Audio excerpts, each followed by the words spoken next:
All right, I'm not sure if I'm live. I got to check and see. But if I am, welcome. And I need to write up what this video is about of the live stream. Ah, looks like it's there. Let's see. Yes, it looks like I'm there. And it has a little bit of a delay. But it does say paranormal live and open live stream, open line, so that's good. Mariana B, hello. Zen, hello to you, sir. You're second today. I know that you try to be first quite a bit, but you are second. Or maybe you were first. I'm not sure. Hello, Steve Baker. Allison, hello. Give me a second to just kind of set up things. And I want to tell you about tomorrow's podcast. I had a very interesting guest that may cause you to rethink everything you know about NDEs. Let me turn this down. I just need to edit this for a second. I need to probably put in how to get in on Zoom and how to, whatever the passcode is. Edit video. There we are.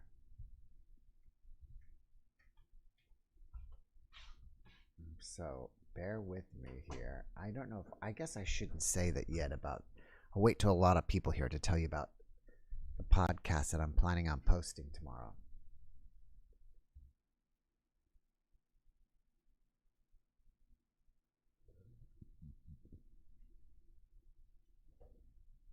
All right, let me still finish up. It's like I really can't set this up, I think, until I'm live, so that's why I'm kind of doing this live. And I'm not seeing your comments at the moment. So just give me one more second. I'm going to get the Zoom ID and password. Let me copy and paste that. Copy.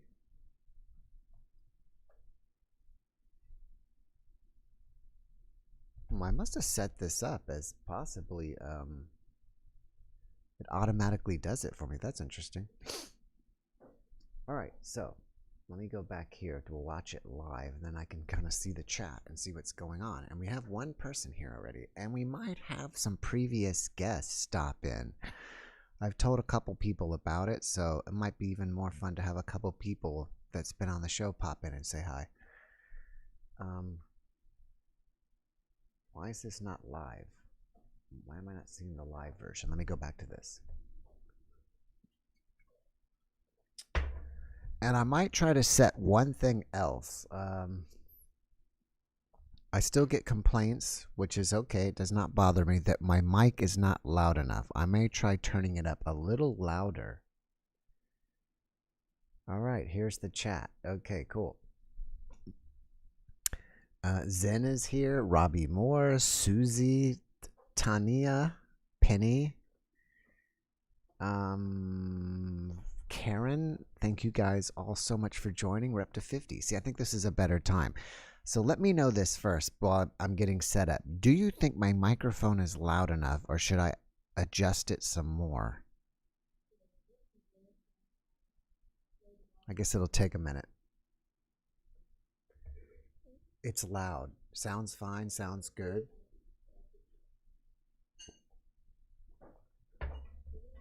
All right, everybody's saying it sounds good. So without any further ado, let's bring in the first person. And it's going to be Erin. And we'll see what's happening. Perfect, Mike. Now, see, now I get one. Up just a tad. Sounds good. Sounds good. It may be impossible to make it perfect for everybody.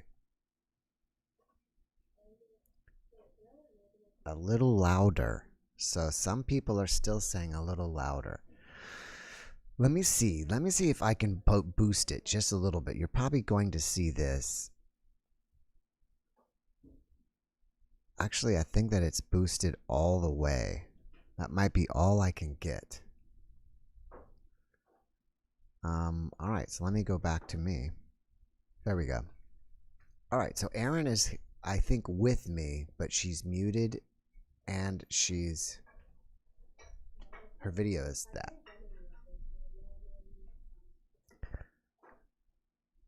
$66, good. So as I was saying, I recorded the video yesterday with a guest, and he is from Slovenia. So I know you guys like to see more people that are not from the U.S. And Erin is almost here. She's halfway. I just need to see your mic on. Ah, I'm here. You're here. Welcome, Erin. And where are you from? From the Seattle area. From Seattle. All right. Thanks for joining me. How's the weather over there? It's really beautiful today. It is? Yeah, like maybe mid 70s. Nice. Mm-hmm. Wow, it's probably here like the upper 90s to 100. Oh, yeah, that's too hot for me. Mm-hmm. In the summertime, we don't go outside. We just stay in the air conditioning. Yeah. All right, so tell me what is going on with you spiritually or paranormally or anything else. Well, I'm not really sure what I was joining. So what are we doing? Oh, well, this is my open line on Saturday. Any viewers welcome to call in and be a guest with me. Oh, okay. And so I just put it out there. Whoever wants to be a guest, hey, call in, and I give everybody around 5 to 10 minutes to chat with whatever they want to chat about. It's kind of like an open lines radio show. So you're my first catch of the night. Okay. Well, it's so random because I was just wondering. I was scanning through my feed on YouTube going, oh, I wonder if Jeff's going to put a podcast or put a video up. Mm-hmm. And then I'm like, oh, maybe this is the day that he does the thing where it's like just random people. Yeah. And so I clicked on your name, and then it said, oh, so-and-so invited you to join. And I'm like, oh, well, that's strange. So I'll go ahead and join. Oh, yeah, that's interesting. It's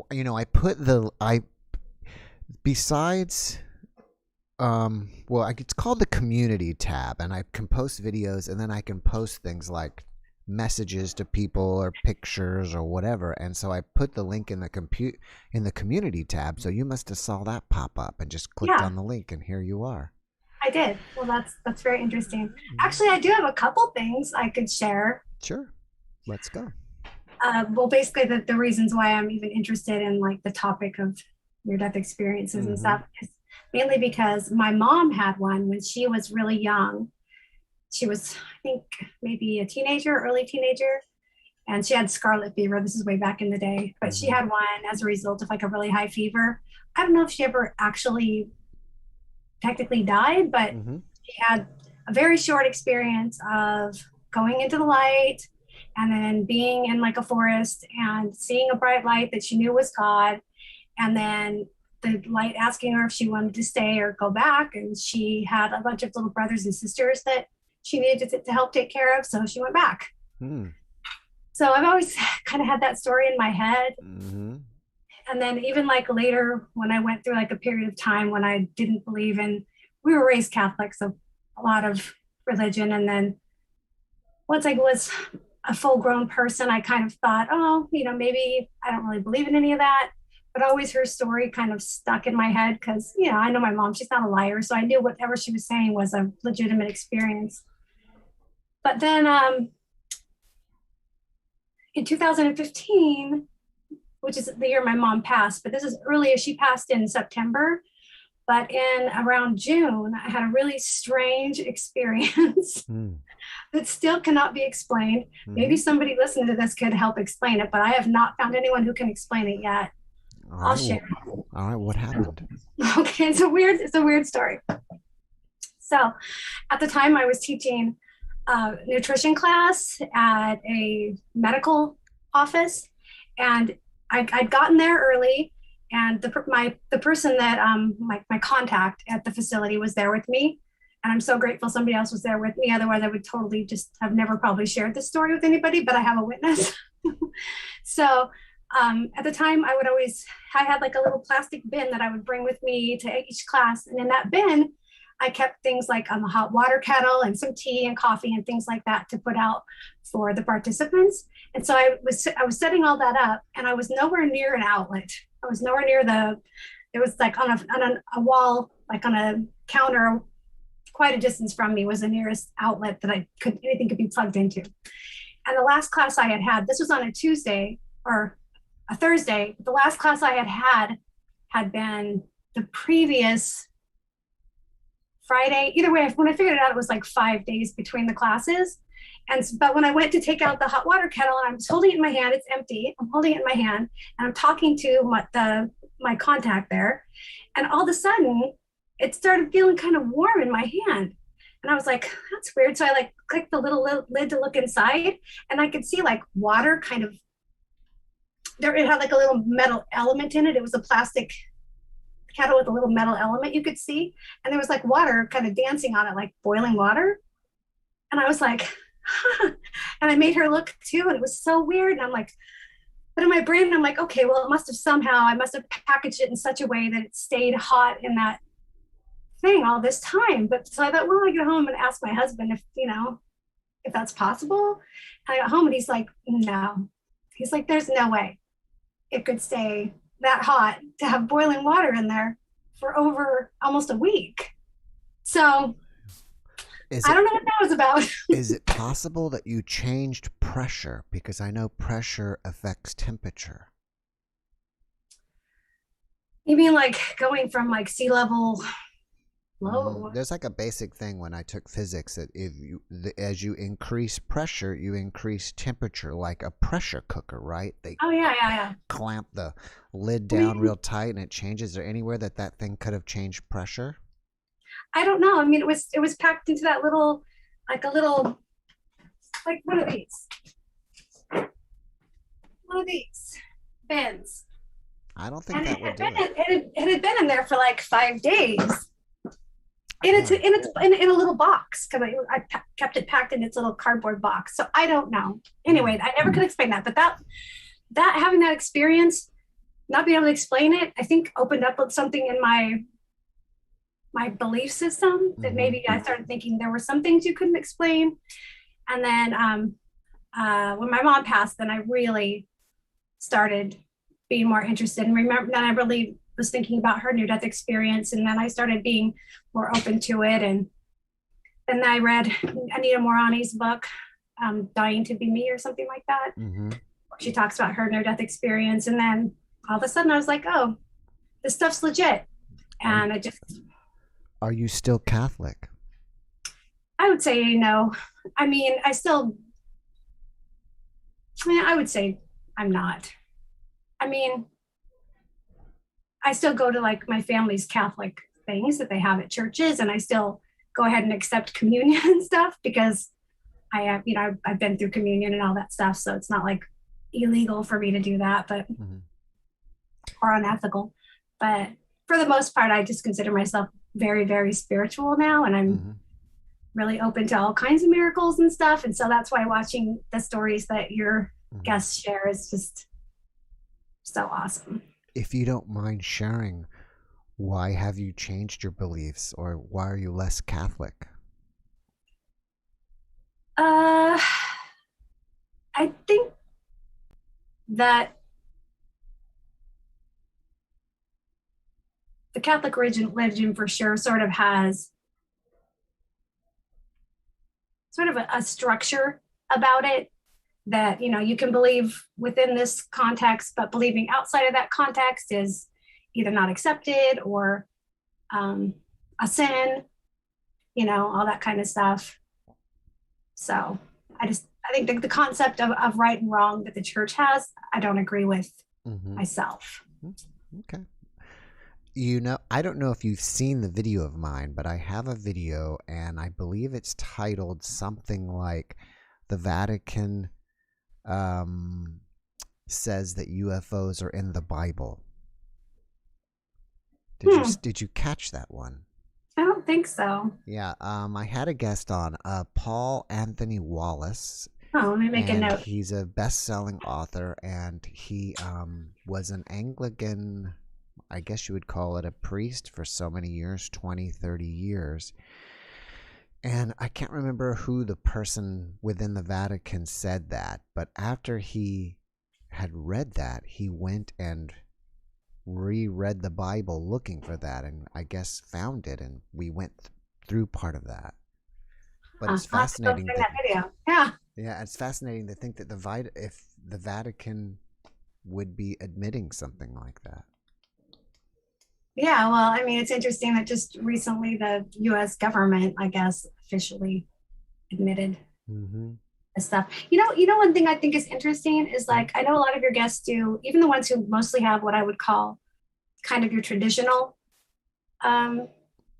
near-death experience, where you go to what would be like a heaven type place, or you see God or Jesus, or you know, sort of what we think of as within the normal realm of near-death experience. But then a lot of the people that you talk to also have something kind of extraterrestrial as a component of it, which I think is really interesting. But then one of your guests, she was saying that to her understanding, that the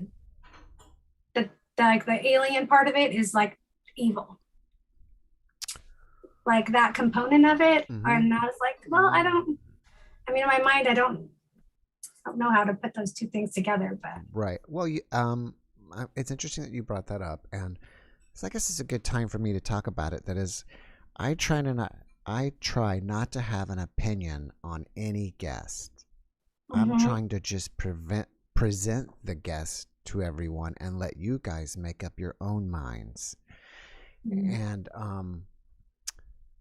so I don't know where I was going with this, but I have a guest tomorrow. Well, I already had him. I've already recorded it. I'm going to be posting it probably tomorrow.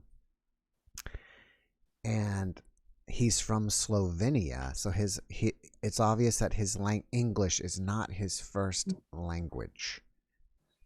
But if you guys can work through that, he's going to be presenting stuff that may completely change everything you've ever thought about NDEs. You may not agree with him. You may agree with him. If you get triggered easily, I recommend that you guys do not watch this one, because sometimes when it can be upsetting if it destroys your belief system. And it's not that he's saying that NDEs aren't real. So I don't want to put that out there. It's just something that's completely different. Oh, now I'm super curious. I'm not triggered easily, because I never feel like, oh, now I know it all.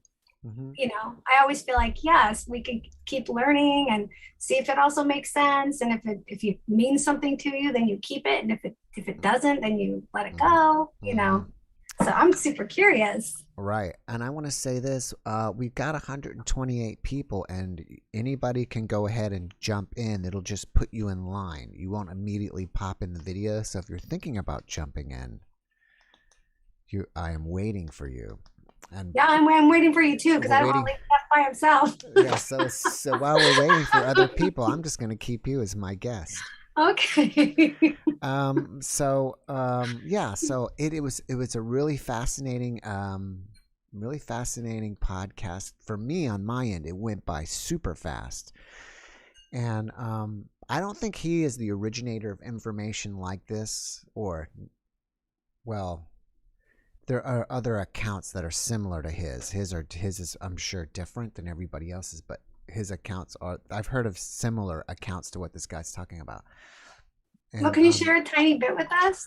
No, I cannot. I cannot start that, because then I can't stop. And then how did you find him?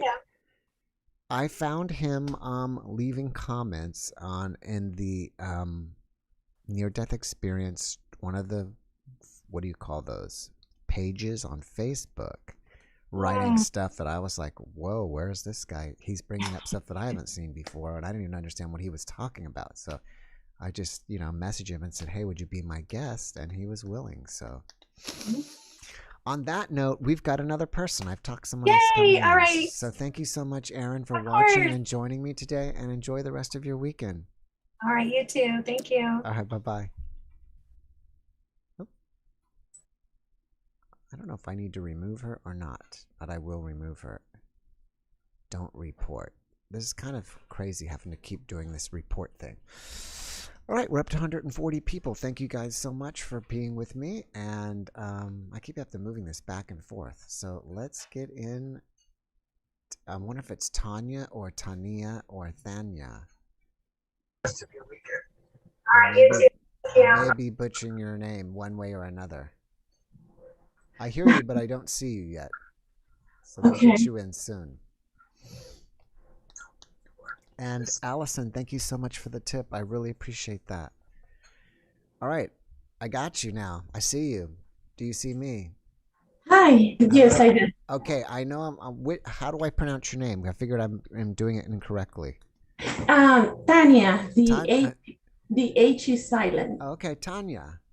Hi. Where are you from, Tanya? I'm from Panama. Oh, Panama. Awesome. Are you in Panama right now? No, I reside in Illinois. In Illinois. Are you in the Chicago area? No, actually, I'm not. I'm by the Air Force Base, Scott Air Force Base. Scott Air Force Base. I don't know. Are you in the Air Force? I was. I'm now retired. Oh, good. Well, thank you for your service. Thank you. All right. Well, I was going to say, what's going on with you paranormally, spiritually? Yes. So I have been following your show, because I have always, ever since I can remember, have some type of spiritual something going on always, like all of my life. And so these subjects that you bring up to people have always been interesting to me. So today, I think I just would like to share two events that had happened to me in the past. So I was in the Air Force at the moment, and I was residing in Texas, San Antonio, Texas. That's where I'm at. And when I was working there, I had my mother living with me at the time, and I have my two sons. And at the that day, it was actually a Saturday, and it was during the morning. They were in the downstairs area in the living room. It was morning, and I was in my bedroom, and I had my computer desk in my bedroom at the moment. The computer desk had, of course, the computer. It has books on it. It had all kind of things, a printer that were really heavy. So the computer desk could not have moved. Yet, when I was sitting there using it, the computer desk started moving by itself, like up and down, moving really rapidly. And so I look at it, and I saw it was elevating and moving up and down by itself. So I pull my chair back and I look at it, because I was like amazed to see how in a furniture that is like full of heavy stuff is like moving by itself. So I moved back, I look at it, I turn my chair around to look at the rest of the room, and nothing else was moving. Everything else was still, but the only thing that was moving in my room was my computer desk. So I just thought, well, this is really interesting. And after a few, I don't know, 30 seconds, 15 seconds, I don't really know how long the desk was moving, it stopped. So I got up and I went downstairs where my family was. And I asked my mom, I said, Mom, did you feel that earthquake? And she was like, what earthquake? So that reassured me that like, okay, so that was just something that I experienced, right? Mm-hmm. So then fast forward to, let's say, like I will have to say that it was like a year later. My mom went to visit back to Panama for like 6 months. So now it's only me and my sons in the house. So I came back from exercising with the Air Force, and I came back home to make breakfast for my kids. So I'm making them breakfast in the dining room, and I just finished pouring a bottle of orange juice out. Like I used the entire like orange juice, so I just finished it. So I closed the bottle and I walk over to the trash can and I put the empty orange bottle on the floor, not inside the trash can, but beside the trash can on the floor. And I came back to the table to finish making the breakfast. And when I'm finished making the breakfast, I hear like tapping noises. And I'm like, what? I'm looking around like, where is this tapping noises coming from? And when I look over to where the noise was coming from, it was the orange juice bottle that I had just placed on the floor. Again, like moving by itself, just like the desk was moving like a year prior. So it was just moving up and down, making the noises on the floor. So I walk over to the empty orange juice bottle tapping on the floor, like moving by itself. And I almost put my nose to it because I was so like, how is this thing moving by itself? And then I was trying to study and see like, okay, is it air coming or something, airflow or something making this bottle move? And nothing. There was nothing. Everything was still. No air conditioning going, nothing. The air vents were like really far away from it. There was no way this empty bottle of orange juice was moving, like something making a move. So I just left it into the unknown. I don't know why those two things move by itself, but those are the two examples of supernatural things that I can share with you guys today.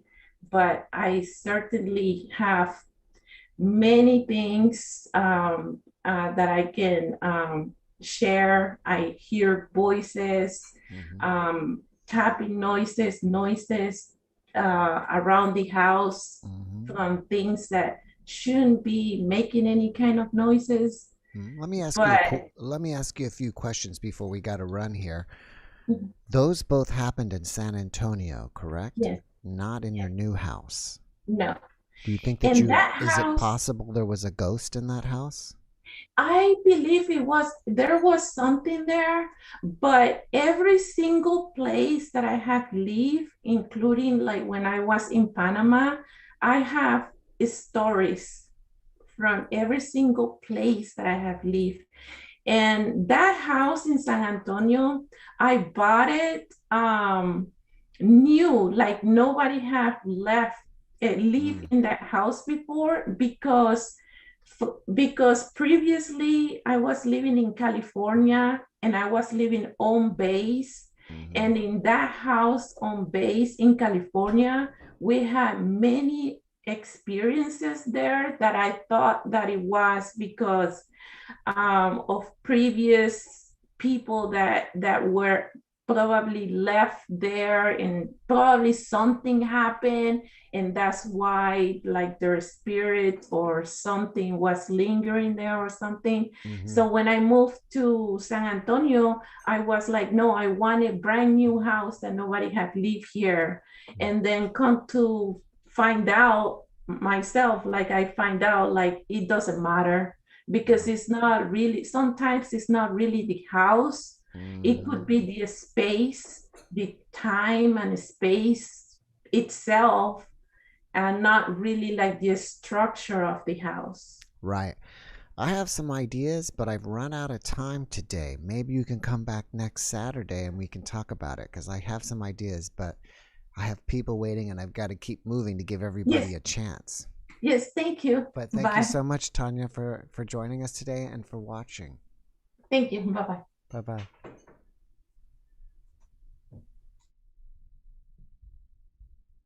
All right. I think Edward's iPad is next.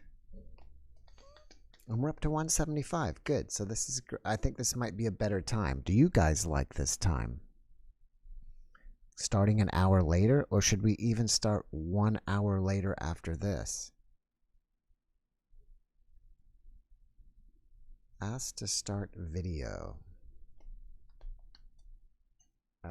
I am in the queue. Yes. All right. There he is. Ladies and gentlemen, this is Eugene. Eugene has been in with us. He's been a guest. So we've got one guest in today. I was saying that there might be some guests that pop in. I don't think he can hear me yet, but if you haven't seen him, I've done 2 videos with Eugene about his NDE, and we'll see what he's up to. We just don't got any sound. Eugene Braxton. He can't hear me.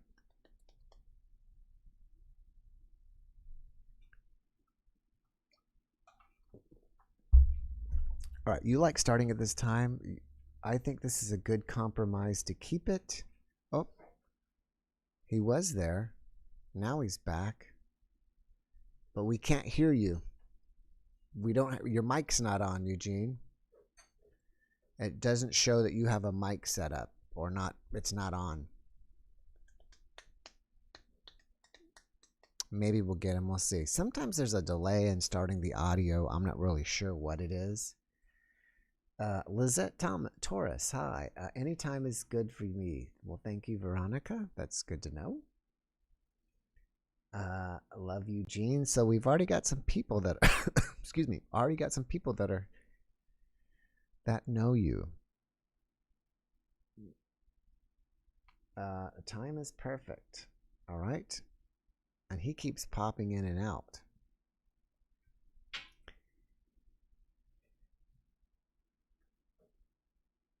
That's the one difference about doing this than doing it with the radio, because the radio you could just immediately they're on, but to get both at the same time is not easy. It said connecting, but it didn't connect.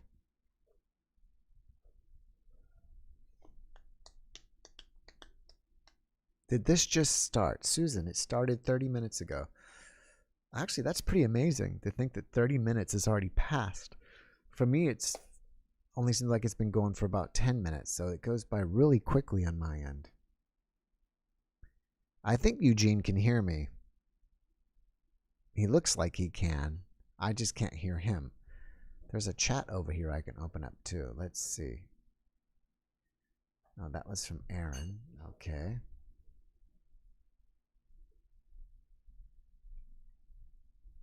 Close. Okay. Got Yeah. you.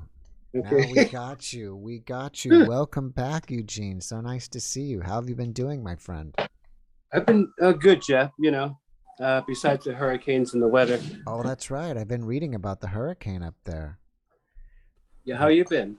Busy as ever.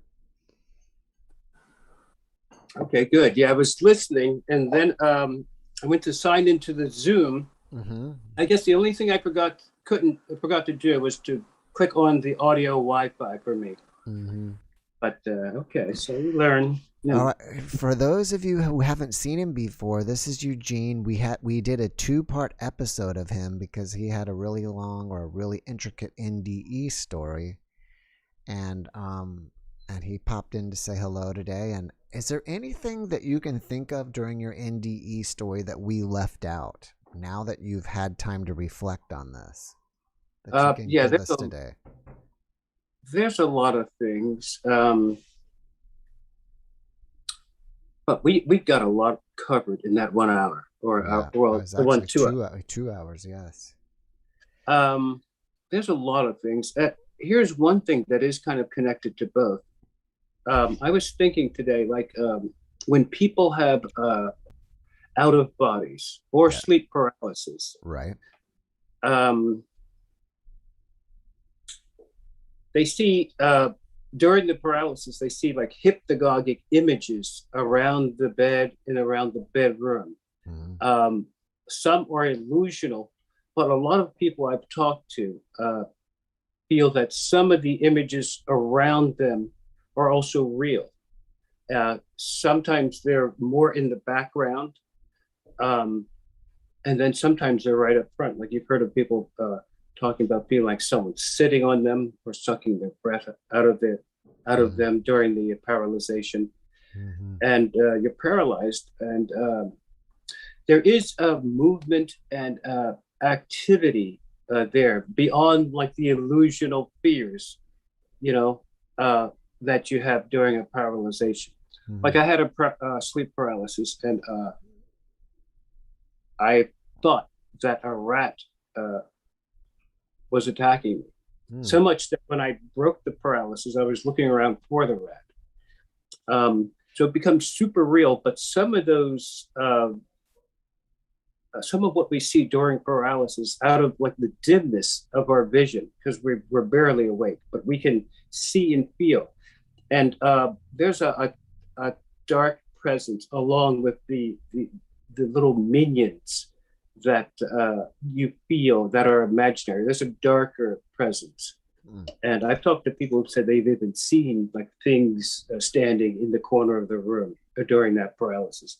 And also, Jeff, I think it may tie in like some religious doctrines talk about the soul interception, where at the moment of death, between exiting of the spirit body and then the reintegration of it, darker spirits are able to swoop in and mess with the soul, intercept it, or take command of it. Mm-hmm. So I was wondering if those same beings might be like hovering about during the sleep paralysis stage, because you have the normal fears, but then there's other things back there too, and you can feel them like in a 360-degree way. So I was wondering if there was a connection between soul interception and sleep paralysis. Yeah, I don't know, but I wanted to ask you this. I mean, there is some amount of sleep paralysis going on with everybody. Otherwise, we would be sleepwalking. So what is the difference between that amount of sleep paralysis and the sleep paralysis you're speaking of? The one I'm speaking of is when the person is partially awake and they realize, they're partially awake, dimly, but they are awake and they're trying to move. They realize that they're paralyzed. And as they're trying to jerk out of the paralyzation, there are shadows and figures that just move around the room and bed. And and some of it's fear-based. Like the more they freak out, the more frightening they become. But if you just calmly watch it, you'll notice that there are other things in the room too that are real, not illusionary. And I was wondering if it were the same beings who may be involved in the soul interception at the moment of death. Yeah, there's a paralysis thing there too. Well, I think that some of the people will have their OBEs during sleep paralysis, right? Yes. Yeah, the paralysis comes right before the out of body, or right after when you're coming out of it. In the morning. It's interesting that you mentioned this because yesterday someone from India reached out to me and we were chatting that Maybe it was sleep paralysis. I'm not really sure, but he was attacked by Hindu demons. Oh. And he was telling me about it, and he was out of his body. He said he didn't see his body, but he did see the room. He saw the ceiling. He was being attacked. They were trying to kill him. I can't remember the names of them. And then he said he was saved by Jesus. And I said, well, you want to be a guest? And he doesn't have a webcam. Okay. So we didn't get him on, but it was interesting. That does sound interesting. And two things you said about that, like him I don't know if he called on him, but he said he was saved by Jesus. And other people have too, from like spiritual attacks or even alien abductions. Mm-hmm. So that's really interesting too. And mm-hmm. And was he in a sleep state when this happened? I don't really know. It was just a light conversation, and he's, he just kind of told me some things about what happened to him, and I was questioning him, and we didn't get that deep. And one of the reasons why is I don't really like to know a lot about my guests before they come on anyways. So for all you listening, there's a little insight. I try to know as little as possible about the guests, because it's more fun for me when I discover the guests the same time you guys do. As well as then I generally will have the same questions you do, because I'm seeing the guests for the first time. Yeah, you asked some good questions, Jeff. Do you know a lot about the spiritual things? It seems like you do. I'm starting to. Yeah, okay. After talking to 150 people like you, I'm learning something. And it's interestingly enough, I will think that not obviously I don't think I know everything, but I think that I've heard it all, or heard almost everything, and then every guest or two I'll learn something new. Yeah, in fact, the last 3 or 4 guests you had were really good. I was watching one twice. Mm-hmm. Yeah, well, the room is starting to pile up. I give everybody only a limited amount of time, but if you guys haven't watched it, check out the 2 episodes I've done with Eugene, and I think you're available on Facebook or something if people want to chat with you, right? Yeah, you can find me online. How do they find you? You can put in Eugene Braxton or America's Most Experienced Mystic. There you go. So if you guys want to chat with Eugene, or maybe he'll be here in the chat. Wow, somebody gave me a nice tip. I didn't even see that. Thank you very much. I don't look at the chat that often, but thank you whoever did that. All right, Eugene, I love you, brother. I thank you so much for coming, and maybe you pop back again next Saturday. Okay, yes. All right. Thanks, Jeff. Thanks. Take care. Okay.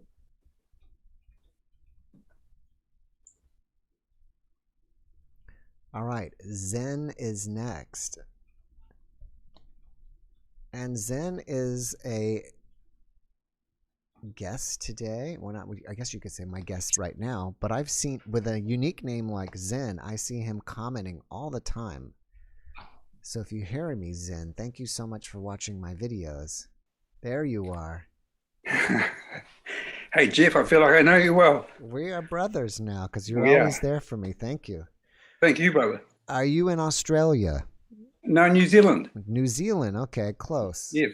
Because I wasn't sure of your accent, and I figured you couldn't be in Europe because it wouldn't be light outside. Yes, no, it's about 11:44 here in the afternoon. 11:44, all right. Sorry, 12:44 p.m. in the afternoon. So we're about lovely sunny day. Lovely sunny winter day, right? Yes, in lockdown, but on level 3, so we've got a little bit of time to go out and have a coffee. It's not so bad. Oh, that's not bad. So what's going on with you? I finally get to see you and hear you live. What's going on with you spiritually, supernaturally, paranormally? Yeah. Well, in 10 words or less, Jeff, let's see if I can get this down. I've had several experiences in my life. 7, 17, and 27. Out of body, near death, I think they're all kind of the same, more like near life, real life, consciousness. It's a tricky thing. And then I haven't had anything since then until about a couple of years ago. I had a white spirit that appeared in my room in a very white garment. But I'm 66 now, so I've been retired for the last year. And it's been a great year for me because I've been away from all the dysfunctionality out there. I've been a barber all my life and dealing with people every day, just getting to work, dealing with the boss, dealing with disconnected people, dealing with low frequency people. I'm pretty low frequency at times myself, but I'm really trying to build that up because I know that's the secret to getting out of this slave realm, if you like. Yeah. I've been committed all my life to trying to find truth. I was brought up a Christadelphian, a fundamentalist Christian. I've been a Buddhist. I've been a Baha'i. I've looked into most of the isms, Taoism. And what I've really found is that love is key. Love is key to everything. And it's really about raising our frequency. So I don't know how much time I've got left here, but in the time I've got here, I want to try and raise my frequency as much as I can. And yeah, I kid around with people. Some of my fans out there, Superman, Clark Kent, and Matthew. But I think God has a sense of humor, and it's all right to have a bit of a joke about things because we can get too serious. And it's just about trying to keep the connection. That's the most important thing, because if we start judgmental, hatred, self-loathing, fear, anger, any of that sort of thing, operating on the sexual desire too much at the base level, it keeps us down from our heart. It keeps us in the lower chakras. And as I've learned from some of your guests, they talk about raising up to the heart, and you start to raise up into the higher vortices and start spinning them. And it's been working in my life. I mean, I'm often awake at 3 o'clock in the morning, and I'm often I did a 40-day love fest a year or so ago. That really changed my life because I didn't sleep hardly at all. Some nights I only got half an hour sleep, but I was still working at that stage, and I was my energy levels were high, and I'm sure it's feeling the love. Some people say it's not about feel, but I think feeling is everything. So I just suggest to everybody that I know, try and connect with your heart. Keep it simple. Try and have fun with it. What are you doing to raise your frequency? I'm just you've got to be watchful of your thoughts. The biggest thing is to, like, if I'm driving, it's like someone you guessed the other day. She sees someone turning left and they've got their right indicator on. And she says, oh, look, there's God with his right indicator on. He's trying to turn left. It's just like having empathy, having for other people's plight. But like the little girl down the beach the other day whose little eyes lit up and I could see the love in her eyes. Those little connections. It's diet, exercise, but mostly your thoughts, monitoring your thoughts and being aware of where you're coming from in your heart. So long as you're operating from your heart, there's nothing more to it, I don't believe. This is the most important thing, is getting our frequency up. I'm 100% sure of that. That's going to change everything. That'll change the world eventually, because everything we project out to the world creates our own reality back to us. Yeah, I agree with that. I wish, well, if I ever make it down to New Zealand, I'm going to pull you out of retirement and have you give me a haircut. It'll be a pleasure. Because you said you used to be an ex-barber, and I really liked what you've done with the tattooing. Oh, thank you. I think it looks great. I think it's a great idea. Yeah. But when I was a Buddhist, I shaved my head for the first time, and I just wanted to, it's kind of weird. My partner's written down things for me to be mindful, monitor anger. She knows. She knows monitor anger. Because I've always been a very angry soul right from the get-go. My father was also a very angry soul, and he shot himself after coming back from the war. It's a long story, but he killed a German who, when he looted his body, took the Iron Cross off him. It must have been an old campaigner, because it was like a First World War Iron Cross. I still have it on my motorbike today. But he reached into his pocket, into his jacket, into his pocketbook, and he found a portable Bible in there. My father, being a very good Christian, he realized he'd killed a brother in Christ, and it was too much for him to live with. Yeah, it makes sense. Yeah, I mean, I think a war does that to a lot of people. So what are you now? Because you said you were all these isms. Are you just a spiritual person now? Yes. I think it's, I honestly do believe in, it's very simple. They say, know thyself, source, essential life force. It's just about connecting with your inner self, your higher self. And it's not really important to have whether you have experiences or not. And in fact, my mother's schizophrenic. She's still alive, and I'm always talking to her about keeping away from the spirits in the early hours of the morning, because I think there's lots of low entity spirits that come through, give us experiences. And my mother loves all that stuff. But I question their intention. I think it's more to destroy your faith and destroy you, because good souls, higher beings, ascended masters, whatever you want to call them, masters, they don't interfere with our free will. And I don't even think they come in, very rarely do they come in to our lives and interfere in any way, even as a spirit form. I think it's more lower entity beings. And I think it's better to keep away from all of that. But yeah, love is the key. It's very simple. Yeah. Try and feel that warm fuzzy. People say, what is love? I say it's like eating a cheeseburger. It's that warm fuzzy. You guys like cheeseburgers down there? We love cheeseburgers. I must admit, I'm a bit vegetarian, mate. I kind of keep away from meat and things. But, a little, moderation on all things. Whatever you like. Hey, listen. I'm not going to comment on that. But Zen, lovely talking to you, Jeff. It was very nice meeting you, and nice to put a face and a voice with seeing somebody in the chat. And thank you so much for watching. I really appreciate it. Thank you, and love to all the people out there. You're all beautiful. All right, you take care, Zen. Same. Bye. Don't report. By the way, before I get into the next guest, I was remembering earlier, and I'd mentioned that I was supposed to have Dr. Alexander on, and I was supposed to see him a few days ago, and I asked for questions, and I got lots of questions, so thank you guys so much for that. He had to reschedule, and I think I'm going to have him in about 2 weeks or so-ish. So that's just an update on him. All right, I'm not really sure who's next. Please forgive me if I'm not putting you in line. I'm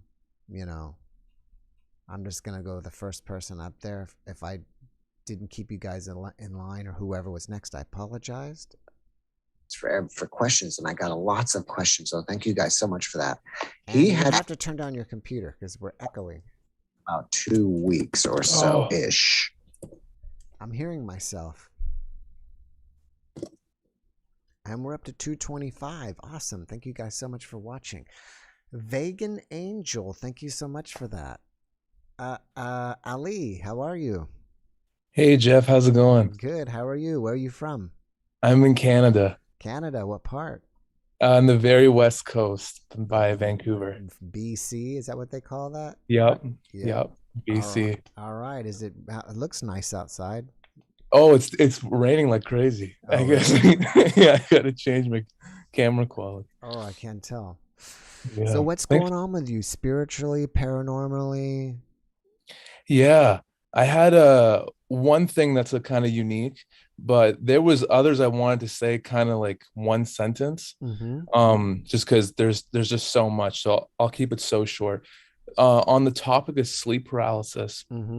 I think I literally saw the witch. I don't know if people know about that, but it's like, yeah, it's, I think there's 3 people you see, like 3 archetypes or entities. And I saw the witch, and it was this cycle, like right when the witch's face would about to appear, I would wake up in reality, and then I would close my eyes and it would restart. Hence the paralysis. So I just want to know if anyone in the comments has had that. When you say witch, I'm sorry to cut you off, but what does the witch look like? So I only saw her silhouette casted against the wall, and it literally looked like the archetypal witch with the nose and the hood and the chin and the mole, everything. And I was like a little kid, and there is no like terror that's even comparable to that experience. Other thing is, my grandpa had an NDE, and I think it's really cool about that is he was like a herder of sheep in Iran. So like in terms of having, I guess, yeah, he followed the Quran, but we're talking about someone who couldn't really read or write till he was 30. Like, we're talking about these societal influences. He didn't really have those. He wasn't very educated. Nonetheless, he astral projected twice, and I figured that out later. And in his NDE, he saw like a green meadow and a field, and he saw really happy people who he knew have all passed, and he was gonna go up to them. And right before he got there, he heard his wife's voice, and boom, he was back in his body. So that was cool. Almost there. Believe it or not, the NDE, I didn't even want to talk about that. One of them, I was talking to a woman, and she was telling me how this is an older woman, and we were talking, and she was saying how when she was a kid, her dad married her off. Again, this is in the Middle East. These kind of things happen, and it was for money. Like he was financially not doing well, so he married her off at a very young age, and that had been that trauma. Well, she felt that trauma for her whole life, all that pain, resentment, anger. Nonetheless, she was talking to me about that, right? And she specifically said that it was for money. Next day, her sister has a dream where their dad comes to her, and in the dream, he's surrounded by money. And the sister's like, "Can I have some of that money?" in the dream. And the dad said, "No, all of this is for your sister," as in the woman I talked to. So it's kind of cool how that dream happened, A, the same night, and B, to somebody else, because the woman I talked to was very logical. She would have wrote that off as like, oh, we talked about it, so I dreamt about it. But it happened to somebody else. And that somebody else felt compelled, her sister felt compelled to call her and say, "I had this crazy dream where our dad wanted to give you all this money." So the end result was the woman I talked to just in her own mind said, "I release you, I don't hold anything against you."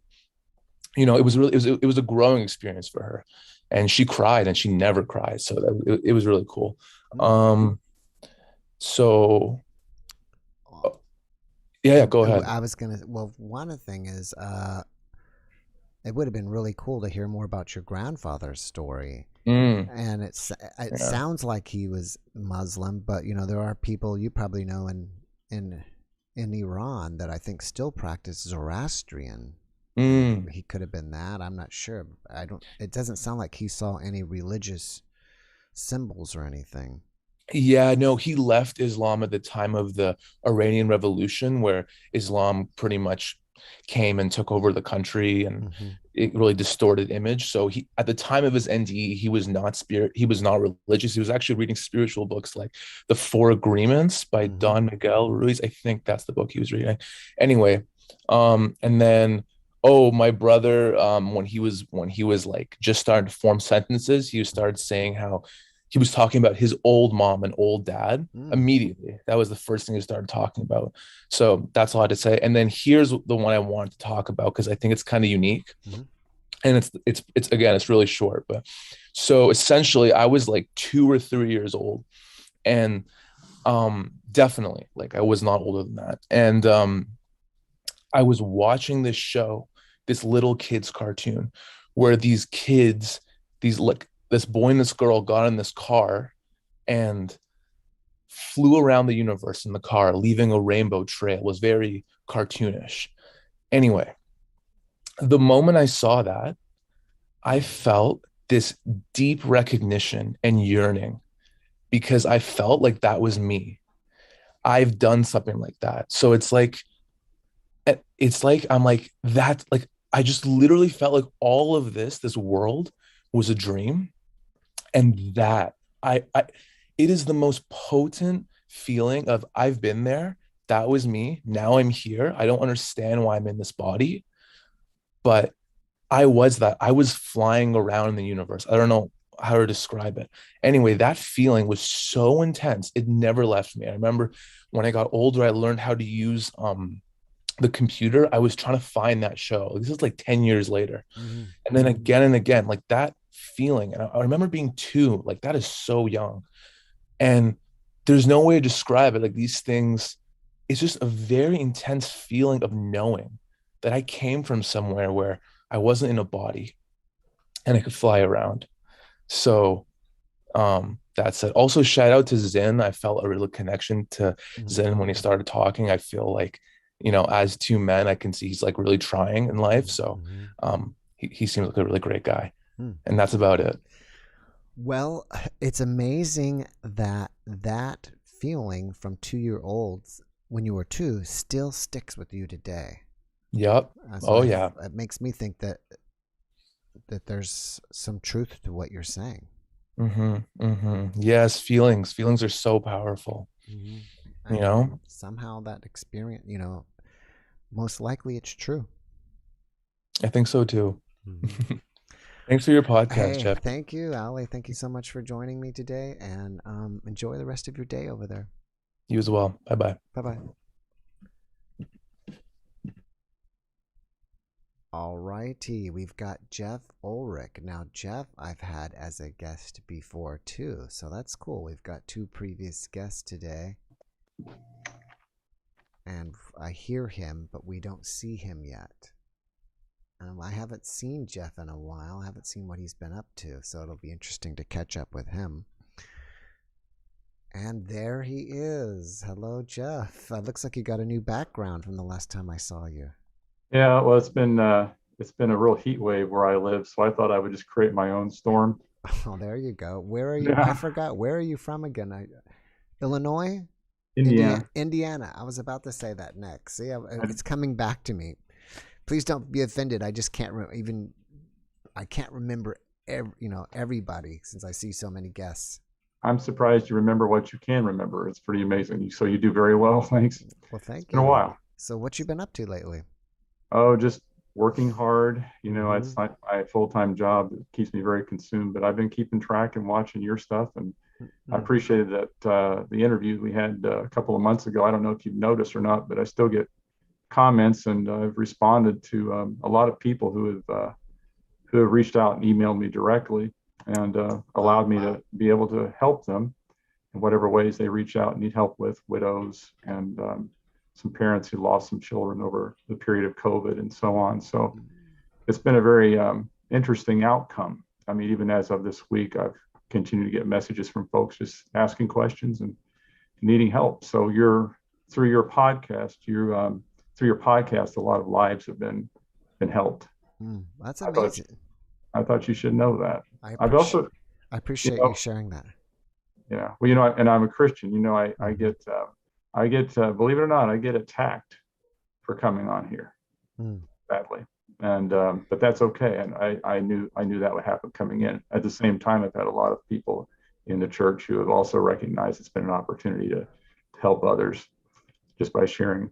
So yeah, it's good to see you. I don't want to consume too much of your time here. No, I've been listening to some of the callers on here. When we had our podcast, when I was on the podcast with you, like one interesting thing to insert into the conversation. My first late wife now, of over 20 years ago, she used to work in a nursing home. And I was in my 20s at the time. It's interesting the conversations that we would have when she would come home, because she worked in the end of the nursing home where death was very common. And she was my wife. I trusted her. I believed in her every word, and what she experienced and what she saw happen at those points of death were always, very interesting. They were sometimes speaking to somebody in the room, but there was nobody there, obviously. And it seems like they were familiar with who they were talking to. Joy would light up in the face of someone who was experiencing up to that point great suffering, the kind of person in hospice who really, quality of life was gone. But yet they would speak up and share. They would say, "Oh, I'm so glad to see you, oh mother." And it was really a neat thing for me to see that. Of course, I shared a lot in my own story about how I have developed a very deep reliance upon God from very early. in life, but to get some of those affirmations there, that there's definitely more than this life. That's been just a wonderful thing to experience at that age. What did your wife think about that? Did she believe that these people were seeing family members, or did she think that they were just hallucinating? Well, one of the reasons that I was very connected with my wife had, she was very perceptive, if you know what I mean. When I say that, she saw things. And as I got to know her, and one way that I knew that there was something very real of what she was saying, I would see her at times. I'm just uncanny, Jeff. I know husbands and wives, they get real bonds, very deep bonds. But I often would be going down the road with her, and I'm sort of a mischievous person, so I'm always going to try to trick her or play a little. And she'd look over and she'd say, "Don't you even think about doing this and this and this?" And she would name what it was. And I got to the point where I would feel her doing that, and I'd say, "Oh, no," and she'd get it. And so I knew she had this perception. It just was spooky. I couldn't get away with anything around her. But when she would come home with these stories, and being there and being that discerning person and know the people that were suffering and they were about ready to go, their life is about ready to end, and she's listening to them and seeing that contrast, suddenly that joy come up on their face, and there's something going on there that is unseen. Whatever side of the fence you're on in terms of religion, non-religion, when it comes down to the question, is there more than this life? You would be convinced if you had witnessed and heard the stories that I heard on that occasion. And then I thought it'd be a useful thing to insert into the conversation tonight. Yeah, it is. It must be a difficult job to even work doing that type of work. Was it difficult on your wife? Well, that's part of the reason I would wait until she would get home to have dinner, because if you can imagine, when you caregive with people like that, you develop a bond. If you're any good at your job, you will develop some bond, even though there has to be some kind of professional separation. But she cared, and she was also very perceptive, so she was good at reading them. She would be heartbroken every time. She would lose 3 or 4 patients a month, because that was the end that she worked on. And but she did it, and for years. And we would sit up sometimes in the evening, and I'd just be just embracing her and talking to her about it. She would just be like losing an aunt or an uncle, or even sometimes a parent, again and again and again. And that really made her a very strong person. Yes, it was very difficult. You mentioned that she is your late wife. If you don't mind me asking, do you think doing that job took a toll on her demise? No, she in later years had some very serious health issues herself. But for that time that she was working, and she was working in, deep nursing home care. But I will say this: if anything, it strengthened her for other challenges in her life. It's just that she was already a very strong person. She related to me. One of the reasons I loved her very much was that we both had a deep connection because of common challenges of the past. She had a very challenging past, and she had at least learned in her life to develop some reliance, as I had also done in my life, and we connected on that. Mm-hmm. All right, for those of you who haven't seen it, I don't remember the title of your video. Do you remember what I titled your video? I think if you search Jeffmara Podcast Cured Blindness, I think that brings up the video. The NDE cured blindness, something like that. Maybe his blindness was cured during his NDE. So if you haven't checked it out, check out the podcast with Jeff. And I remember it got a lot of views, and I think a lot of comments. There's about 13,000 views on it since then, and quite a few comments. And I'm the kind of person I respond to every comment. I just in my own social media action. I hate it when, you have a very big podcast. I don't know how you would possibly keep up with all your comments, but yeah, I think it's a good idea if you're a guest on Jeff's podcast. It really helps him to get on there and engage the viewers of your videos. I totally agree with that. And I sometimes mention it to the guests, and then sometimes I don't. I don't want to be telling them what to do. I'm happy to have them on as a guest. But yeah, I think it's a great idea when you do, if you want to engage the viewers, to definitely do that. And while we're on comments, I'm glad you brought it up. I answer a lot of the questions on brand new videos. Sometimes I go and answer comments on older videos, or just kind of when you go into YouTube, I can either answer them directly per video or directly or recent comments in general.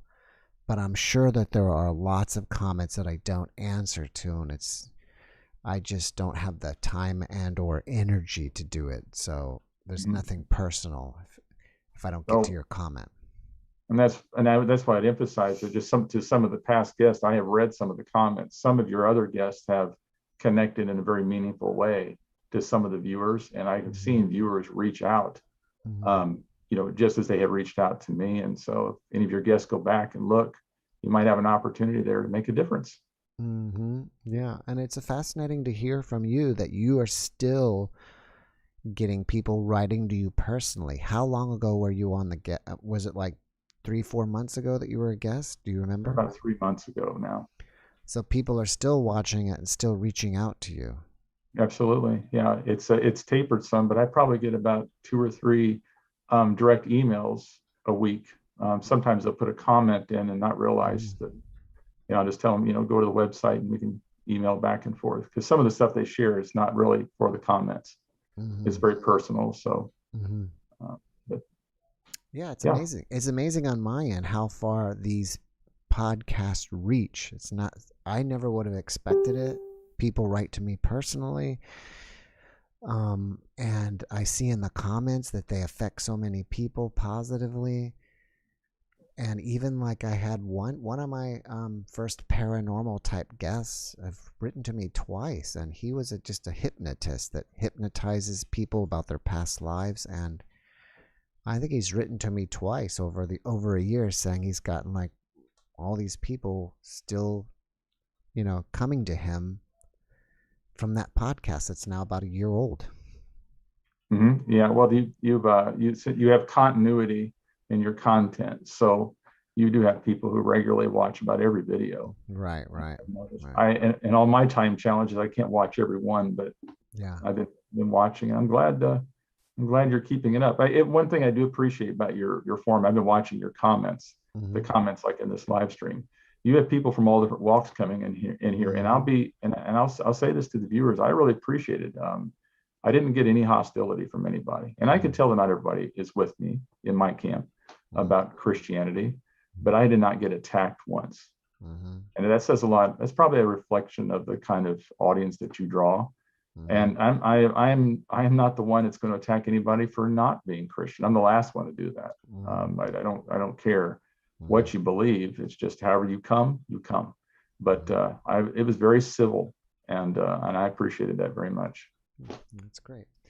All right, Jeff, I'm going to jump on with the next person. It was great seeing you again.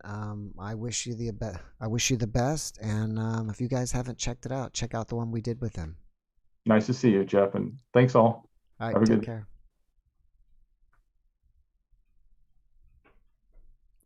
All right, up next is Yasmina. That's probably Spanish for Jasmine. Maybe. We'll see. We shall see. And again, somebody I think gave me a tip. Thank you so much for that. I'm sorry I don't see the chat. I've got to get a second monitor. Eventually I'm going to get a second one up here, so then I can kind of, maybe I'll lower my main one here, and then I can glance up at the chat there so I can kind of see you instead of kind of looking that way. Yasmina, do you hear me? I think her audio is on. Oh, she's gone. Darn. All right. Well, we've got 246 of you here, and I've got no guests. So maybe a few of you would like to come on. It's open. As you can see here, when you jump on Zoom, it doesn't bring you in, and you kind of get in line. So that's how it works. And if you don't see in the description, under the video, it says the Zoom ID and password. So if you just want to like turn on your Zoom and say join a meeting, and I think you would just, the meeting you would put in the Zoom ID, and then it'll ask you for the password, and you are in. So while we're waiting for someone, I had mentioned this at the beginning of the podcast. I had a podcast yesterday with a man, and we talked about NDEs, and he gave me information about NDEs, and not saying they're not real, but gave me information about NDEs that may make you completely rethink NDEs altogether.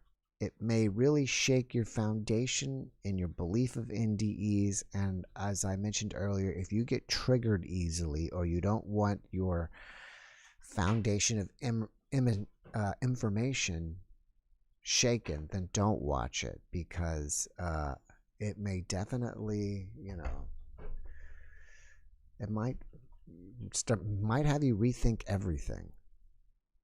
All right, I don't know who this is. It just looks like a something Y9 Prime 2019, so we'll find out. It's a mystery guest. Asked to start video. And that video should come up tomorrow. I hear you, I just can't see you. So you're halfway here. Just halfway here. That's what I like to see. Whoa, we got him. It's my brother, John Scott. Thank you so much, brother, for joining us today. Hey, Jeff.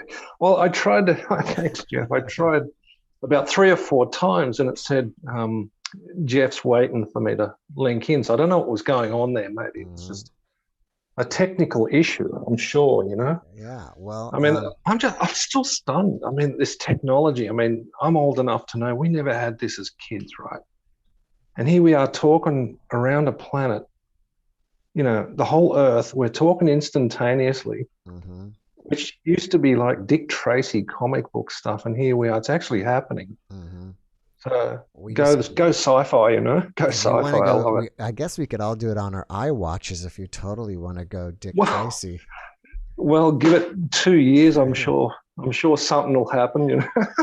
So yeah. I would assume a lot of you guys know John here. I've had 3 or 4 podcasts with him. How many did we have together? 4, and I got to apologize for having so many, but really.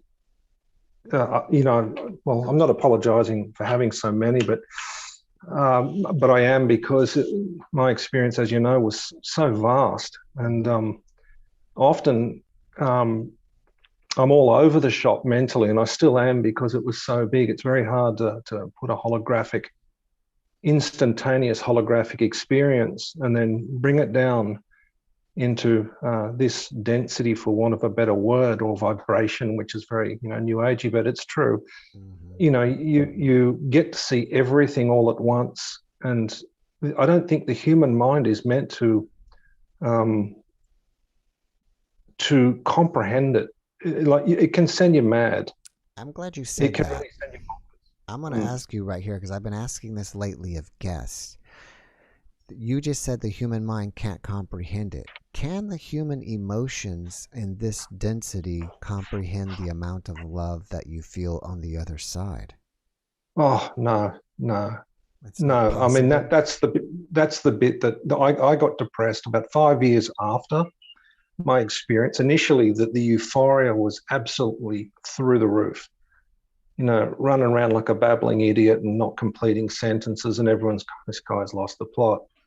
And it was kind of a nice plot to lose, But then after about 5 years, when I realized what was going on down here, how humans treated each other, the sheer horrors, and it was like this veil had been taken off. I was very naive prior to my NDE, happy-go-lucky guy, and played music and surfed, and I was, just an average kid, right? And then I get this, phenomenal experience, and then the experience itself was so profound. I mean, it's like yesterday. You never get rid of it. Any NDE or OBE will give you testament to that. the real downside, and this is, I said, I don't talk about this, and I didn't talk about it in my book either, but the depression came and hit me for about 3 to 4 years. And, there's this classic saying, you get this big dark cloud. I had that dark cloud, and I had to shut the world out again. And that's why I became a recluse for 27 years, I think, 28 years. And I'm still quite reclusive. I live alone and just paint, and I don't have a television. I don't listen to the news, even though I'll scan it, but I don't go in. It's just not, for me, I can't cope with it. Right. I know. I need to get out. I said that the other day with a guest, that I need to stop watching the news. By the way, I want to see that painting behind you. Can you show that to us? Oh, that one there? This is one I'm still working on. To see your paintings in real life. Yeah, thanks. It's incomplete. I mean, I've just been doing the area on the right hand side, and I'll be reworking that. Do you have any? Would you say that's NDE related or NDE themed, or do you have an NDE themed painting in your vicinity? Not directly, but what I've decided to do is, I've written my book. That took 8 years, but I'm going to actually start painting my NDE right from the ground experience. As everyone knows, look, a lot of people say, oh, you didn't have an NDE because you had, an Amanita muscaria mushroom or whatever. And I'm not a big doper that goes out and gets ripped all the time. I mean, I'm ex-military. I played first grade ice hockey. I was a sportsman. So for me, having this experience, I was really clean, super fit. I mean, I was around 30. I was jumping out of my skin. And so I've spoken to viewers and you, Jeff, with my experience, how initially it took me through Earth and right through nature. And so this is where I'm starting to paint that. And I'm calling a lot of these mycelium and connecting to mycelium, because I've been doing a lot of study on mushrooms in general. But and I also realized that from what I'm gathering, these earth sacraments, and I have actually found proof in the Bible that they use the mushroom in the Bible. And this is what my book was about, was showing you the links to the structure, the actual biological, physiological structure that, when you look at a mushroom, there's certain attributes with that particular species that I died on or had my experience.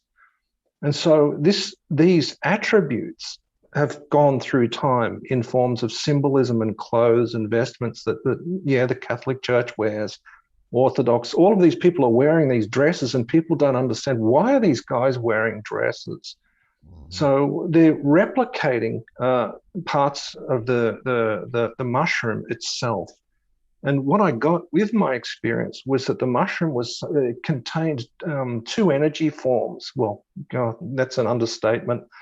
But it contained 2 gender identity forms in it, like female and male, within the mushroom itself. So I think they call that, it's not, is it hermaphroditic, or I don't even know what the term would be when we talk about biology. Well, hermaphrodite. Michael Stamets. I was going to say hermaphrodite means you're both sex, I thought, male and female. Yeah, well, okay, that might be it. Now, I think they can apply that to things in nature. So, look, that's just one aspect that I found, and I thought, oh my God, this is, and we talk about, often religion does segue to the NDE, and a lot of people sort of try to fit them both. But I was talking to a friend the other day about this, that that consciousness is like a ladder, and you have rungs in a ladder, and you have to grow rung by rung by rung by rung to realize that you can make these inner realizations yourself. And this is what the ancients used to do. That's what the Gnostic pathways were. I'm 100% sure of it now. I mean, you look at the architecture and just the formidable architecture that they did thousands of years ago. But most of the rungs in the middle are missing. The rungs to actually enlighten you are missing. And this comes in the form of Gnostic experiences, possibly why we're having them now as a reawakening. Well, I don't want you to have go through the trauma of another experience, but It would be interesting to see if you did what you would experience this time, because I was speaking with a guest recently, and each time the experience was different. And she, I think, kind of said where you are, spiritually and mentally. So if you had another one, what would happen to you this time? Very, very good point. I personally would not want to have this happen to me. Well, if it was the same, yes and no. Okay, I seem to have gotten a whole bunch of stuff that I need to fulfill for the rest of my life. That's me personally. If I had to go through all the depression, the few years of depression again, and the ridicule and, all of that stuff, that's why I cut people out, because people, how can you explain something that is so personally profound? And yet, in my case, I felt there was information that humanity would benefit from. Mm-hmm. So I didn't talk about this for like half my life. Mm-hmm. And then I felt I was being pushed out, Jeff. So to answer your question, would I have it again? Oh, man, the love, definitely. I mean, no one would want to knock back that kind of love. Mm-hmm. The hardest part, and Zin, you just had Zin on, I've seen his comments before. He's right. I mean, it's about us channeling the love and bringing it through. So we become a vessel of love if we can actually clarify and clear all of the negative thoughts. So when people have many experiences and they see negative forces or negative entities, that's in their archetype. They're illusory. They are actually embedded deep within your archetype, whether you've, had childhood problems or childhood traumas, state of consciousness you're in when these experiences happen. Now, when I had my experience, as I said, I was top of my game in my fitness. I was jumping out of my skin fit-wise. Mm-hmm. And that makes a big difference. Right. Yeah. Before I got to run because I have to give everybody time. But before I go, I hope you watch this one I'm going to post tomorrow. It's from a man from Slovenia. And it's obvious that English is not his first language. But if you can make it through, he says stuff that he's not saying NDEs aren't real, but is so different from everybody else. I would love to get your take on it. Sure, absolutely. Definitely, Jeff. I'll watch it. I won't make a huge comment. Yeah. But it may be very triggering for you, and I'm most likely sure you're going to disagree with what this guy says. So if you, look at some people think that. Well, some people, there's two camps here. Some people believe extraterrestrials may be giving us these experiences. Then you've got others who claim there's multiple lights you see when you pass over. Don't go to that one, go to that one. It's like, no, it's just, for me, it was pure love. You don't run away from love. Love and light are entwined as a God force. It's pervasive. So if ETs are doing that, great. If you got entities doing it, great. I mean, if you come back a changed person for the better, great. Yeah. It's really a good versus evil archetypal stuff here. And there is evil coming through people because it's their ego. They're trying to control the forces of the universe, and they won't because they're so vast. They're pouring into this planet currently. And people are going to open up and it's going to shatter their old beliefs. It's brutal. Waking up is brutal, Jeff. It's brutal. It can just rip your consciousness apart, rip your life apart. It did me. Yeah, I get it. Yeah. And that takes time. It takes time to assimilate. Definitely going to watch it. Right. I'm going to watch it tomorrow. All right, guys, if you haven't seen my podcast, I know I've done at least 3 with John. And if you get a chance, check them out. John, thank you so much for popping in today. It was great seeing you and hearing you Thanks, today. Jeff. And thank you. Take care of yourself, brother. Thanks, man. Thank you very much. All right, bye. Ciao. All right, let's see who is next. I'm not really sure who is next. I hate to I want to keep everybody like, whose turn is next. I don't know if it's Clementine's or Michelle's. And I don't want anybody to feel that they got cheated, like they were supposed to be next. And maybe I'll wait a second and they can put in the chat who was next. So that way I get you in the right order. And as we're doing there, whoever gave me that big tip, thank you so much. It doesn't display your name.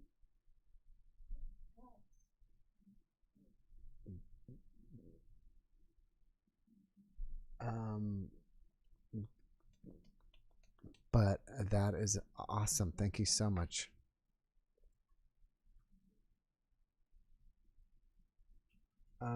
I was just waiting to see who was next. I don't see anybody. I'll give it a few more seconds so we can keep things rolling. What I did last time is just take the name on top.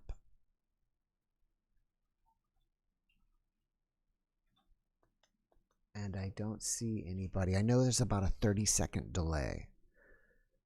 So that was Jazz. Whoever you choose is fine. All right. She says whoever you choose is fine. Thanks, Allison. And I guess nobody matters. All right, then we'll just go from the top again like last time. Thank you, Michelle, for your response. And we'll see what's going on with Clementine. I'll put ask to start video.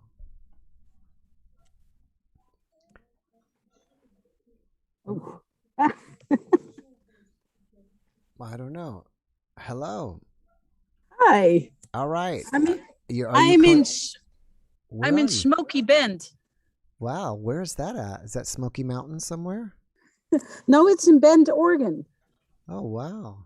Oh, awesome. So it's really, you can see the sun is right behind me. Oh, wow, that's so awesome. I think you're the first guest that I've ever had outdoors. It makes me feel like I'm outdoors with you. Oh, well, I prefer more clouds and sun. Yeah. Without smoke, but yeah. It was is it hot out there? No, it's not that hot. No. So I'm trying to keep the kids from interrupting. Well, thank you for joining us. So what is going on with you spiritually, paranormally, supernaturally? There's a lot going on the last 2 years. It was an interesting experience I had. Mm-hmm. We were traveling during the corona, just before the corona started in Singapore. And we were just hanging out. And then we eventually ended up in Malaysia. We are world travelers. So that's why we're in our RV right now. Oh, that's cool. That's awesome. And, I hear your accent. Where are you from originally? Holland. Holland, okay. So we've been traveling around for the last 11 years in our RV. And we do some world traveling too. And 2 years ago, we decided to do a year in Asia and Europe. So, and then we ended up in Kuala Lumpur. Mm-hmm. And it was an interesting experience because 20 years before that, I was in KL too, in Kuala Lumpur, by myself, and ended up in the hospital and almost died. But I didn't really connect it with 2 years ago. And then I was planning on taking my family to the same spot. I want to finish that traveling. I couldn't. So I was sent back 20 years ago. And I was like, oh, we need to go to that place. It's going to be terrific. I started scuba diving there and all that. And then we couldn't go there. So we were kind of stuck in Kuala Lumpur for like 3 or 4 months. And so it felt weird that I experienced myself being sick to a point that I was like, whatever happens, it happens. And then the world was sick around me. Mm-hmm. So that brought me back into finally putting it all together. That, yeah, it was an interesting experience.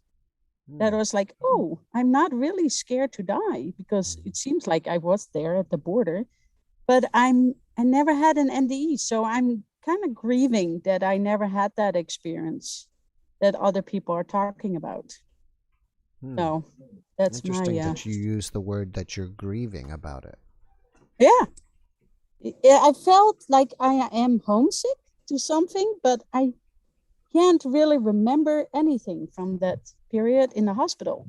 So it's kind of like, is it meant to be that I would never know what was going on those 4 or 5 days that I was kind of under? And so, yeah. Have you considered getting hypnotized to see if there's stuff there that you don't recall? Right. I did a past life regression 2.5 years ago. So that was before we would travel to Asia. And I had 3 stories that came up. And I was like, doesn't make sense. It does not make sense. But yeah, no, there wasn't about like what I missed out on during that experience so much. So. When I used to live in Atlanta, we used to get Malaysian food. Do you like Malaysian food? I know this is off subject. I love everything. But when we were traveling for so long, I missed the beef though. So it's a lot of chicken and rice. And when we came back, I was like, yeah, I want a big steak. So do you felt like you got closure being there the second time when the world was, under COVID? Now, I was kind of mad and angry that it wasn't my time to finally show that island out east side of Malaysia, that I was Perhentian Islands. That's my favorite place. And I could never really go back with my husband and my 3 kids. So maybe it's not meant to be and we need to go back again. Yeah, I don't know. That's a good question. Where are you going to be traveling next? We are currently in Bend and we're going up to Mount Hood or Hood River to get some kiting and winging supplies, and then Albuquerque Balloon Fiesta, and then we're heading to Baja for the winter. So you just live out of your RV and that's it, right? That's it. I can show you. It's a pretty big one. It's as big as a semi. Let me see the front. So we bought it like 10 years ago. Can you show me the front? Yeah. So it's a 5th wheel. Oh, it's a 5th wheel. Okay, I was curious. All right, let me show you. Yeah, that's a pretty big setup. So it has enough room for all of us. Do you think it's dangerous living that type of lifestyle? Do you go to RV parks where, there's some sketchy people there? No, not so much. No. We feel very comfortable being by ourselves. So we're boondocking. So this is not a campground. This is a parking lot. But no, we never have that experience. We have more like weird experiences at campgrounds than at the boondock spots. So, yeah. What do you like about that lifestyle the most? The simplicity. And if you don't like the area, then you just move on. Right. You choose your neighbors. You know your neighbors most of the time. It's really, a lot of people are happy when you meet them. But you still need to listen to your sixth sense of like your gut feeling. It helped me a lot during the life. Like, when was it? When we're in Kuala Lumpur, I said, I don't want to leave before May 5th. And I was like, I don't know why. But eventually I found out why. And it was an interesting experience that we were planning. We came back to the US. We picked up our camper and we drove to Goblin Valley. But we have a tradition in the family that we go on a hike on Father's Day, Mother's Day. But we couldn't make it on Mother's Day that time to go on a hike in Goblin Valley. So we decided to do it a week later. And we arrived there and it was kind of muddy and I didn't know what was going on. And because there's no internet or any cell phone service. So we were there for like 4 or 5 days and we got out and we talked to a friend that had cell service. And she said, do you know? I'm like, what? There was a mom on Mother's Day that was on a hike that we would always like to take by herself with her 2 kids. And she didn't survive because of flooding. So if I would be there, I would probably be in the same situation. Wow. Yeah. So it was like, I couldn't understand why. But there are a lot of things that later you think like, oh, that makes sense. Like one time we were camping in the boondocking in Idaho, and I was standing outside. There was a gust of wind coming. And a whole tree of, I don't know how tall it was, like a pine tree, came down between two other trees. And I was like, and I was screaming, no, it's not going to happen. What happened? The whole tree fell on a tent with a family in it. So I ran to the tent and I was like, it's not going to happen. Not this time. And so we helped them out. They were all fine, but it was so close, a foot away, and they would be in the tent. And so those things happen, and I don't know why. But yeah, another time that's years ago, that must be 20 years ago. I flew back to Holland to have our wedding. And 3 weeks before my wedding and 2 weeks before a friend's wedding, we were on the interstate and it was dark. In Holland, they don't always have lights on the interstates. And something came to me. I was like, it was a voice in my head that said, go left, go left. And we were driving 120 miles or kilometers an hour. And I said, like, go left. And I was like, what is going on? There was a car parked, standing still on the interstate on our lane. So if I wouldn't listen to it and take a left, we would probably hit it head on. Wow. And you don't think about it so much. And later when you are in KL and you're thinking like, why is all that going on with the energy and the empath? And I was really in a dark place. I was like, oh, I never really thought about that situation before, that some guides are helping me with situations. And yeah, I don't know how to put it all together. It's great that you were able and willing to listen. Right. But sometimes I don't want those lessons. Yeah. Well, thank you so much for joining us. I really appreciate you popping in. Thank you. Enjoy the rest of your day over there. And I hope I see you again sometime.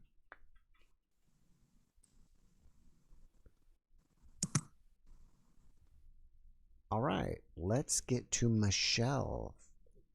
Michelle, thank you so much for being so kind and waiting. And she's here in sound, but I don't think she's here in vision yet. Hold on. There we go. Hi. There she is. Hey, Michelle. Thank you so much for waiting. Thanks. Thank you for having me. My dog is on my lap. So where are you at right now? Where are you from? I am living in Wisconsin. Wisconsin. Oh, another place I need to visit. What is that picture behind you? It looks interesting. Looks like it's on papyrus. I think it's a burlap from a coffee bag. Oh, that's it. The woman who had the house before me, she hung it there and I liked it. So, yeah. That's cool. Is it hot up there in Wisconsin, or is it already starting to cool down a little bit?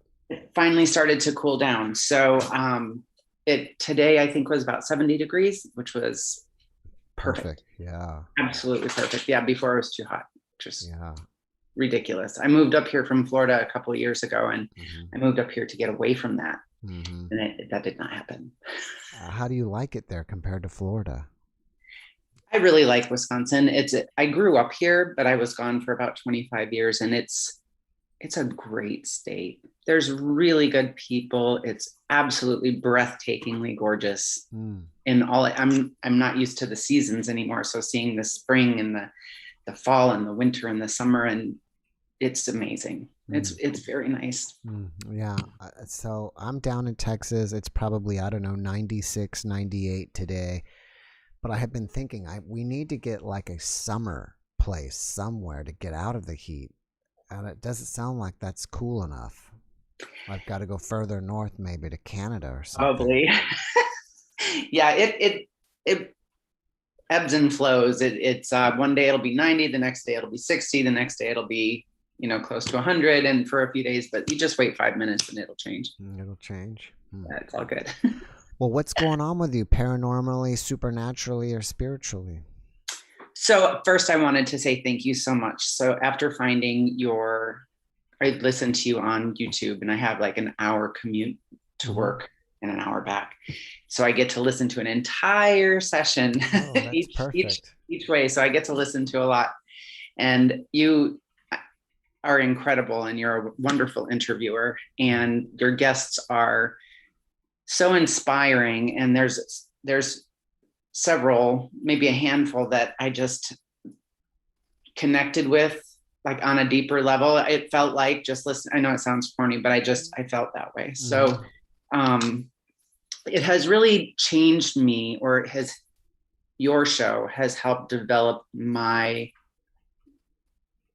thoughts and my beliefs that I've been kind of working on most of my life. So, but just recently, I think you are the catalyst for how things are forming. So I wanted to say thank you for that, and having your channel. Your guests, just seeing all of the similarities that they have with their NDEs and their OBEs, and the synchronicities, how they change afterwards, and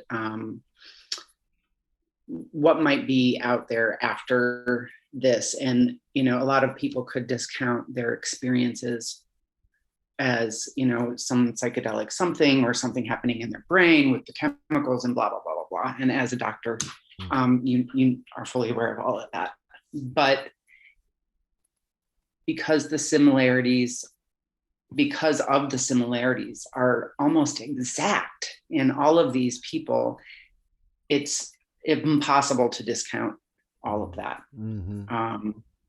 So that has helped to ground me a little bit. But I have questions. I have so many questions. So then when I saw that you were live tonight, I wrote a whole bunch of them down. Well, I haven't had an NDE, so I'm really not an authority on that. I think people I know. mistakenly, they'll write to me and I think they think that I have all the answers, but well, no, but maybe these are some questions that we can think about as a whole. So what is the most important question for you?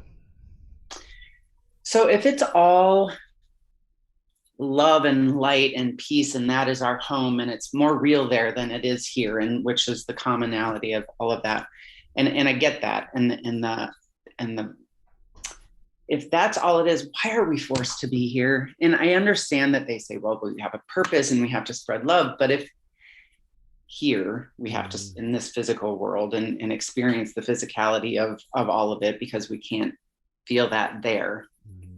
But some people have a choice. They've had the choice, well, you can stay or you can go. Other people have had the, no, you have to go back.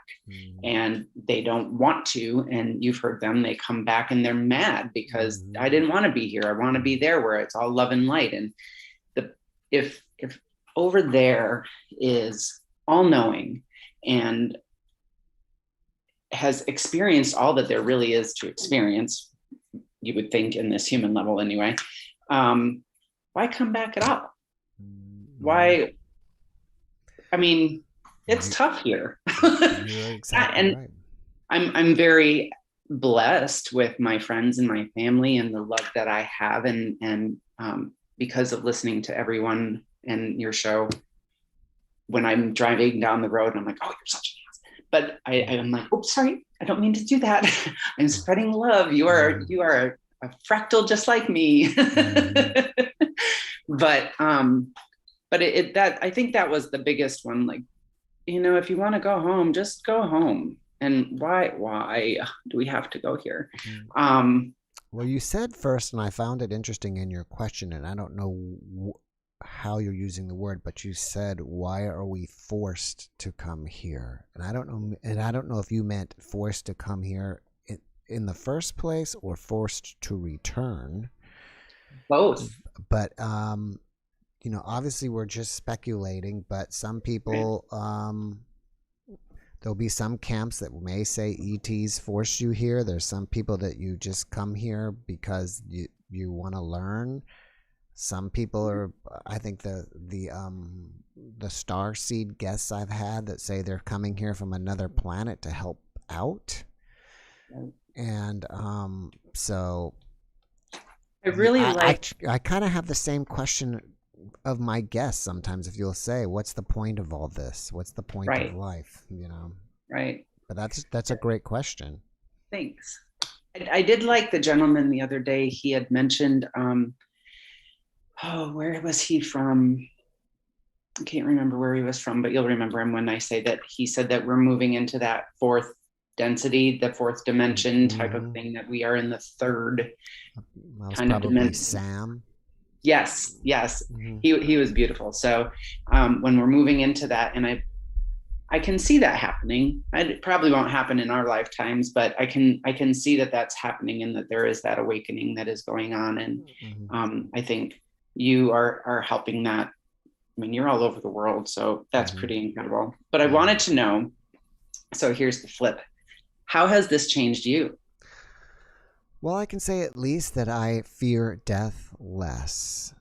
Right. And even, I think I've listened to more of these than anybody because I'm the host. But there probably are a lot of you that have listened to all of them as well. And I mentioned earlier tonight that every now and then I kind of feel like, okay, I don't know if there's anything else I'm going to hear or learn, but I still keep learning from different guests. And after hearing all of these 150 times or more, it's finally getting into my brain to try to be, take every situation with love.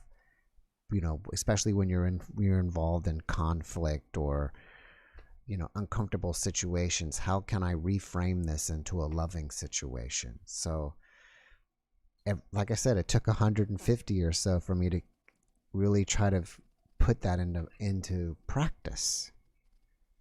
I agree. So I'm in that same place. Mm-hmm. Well, I need to jump to the next one. Go ahead. Come back next week with your questions. I will. I'll remember them as I'm listening. Thank you so much. You joining me and watching, and have a wonderful day and a wonderful rest of your weekend. Thank you. You too. All right. Bye-bye. Bye. All right. There was one of them that was Jazz Mac that gave me that great tip, and you were in line, and I was going to pull you in next, Jazz, and you're not here. Maybe you'll come back, but thank you so much for that tip. I really, really appreciate that. And so I guess I'll go to the next one, and maybe I'll see you back. And this is Melina Shervanian. It sounds like she is Armenian.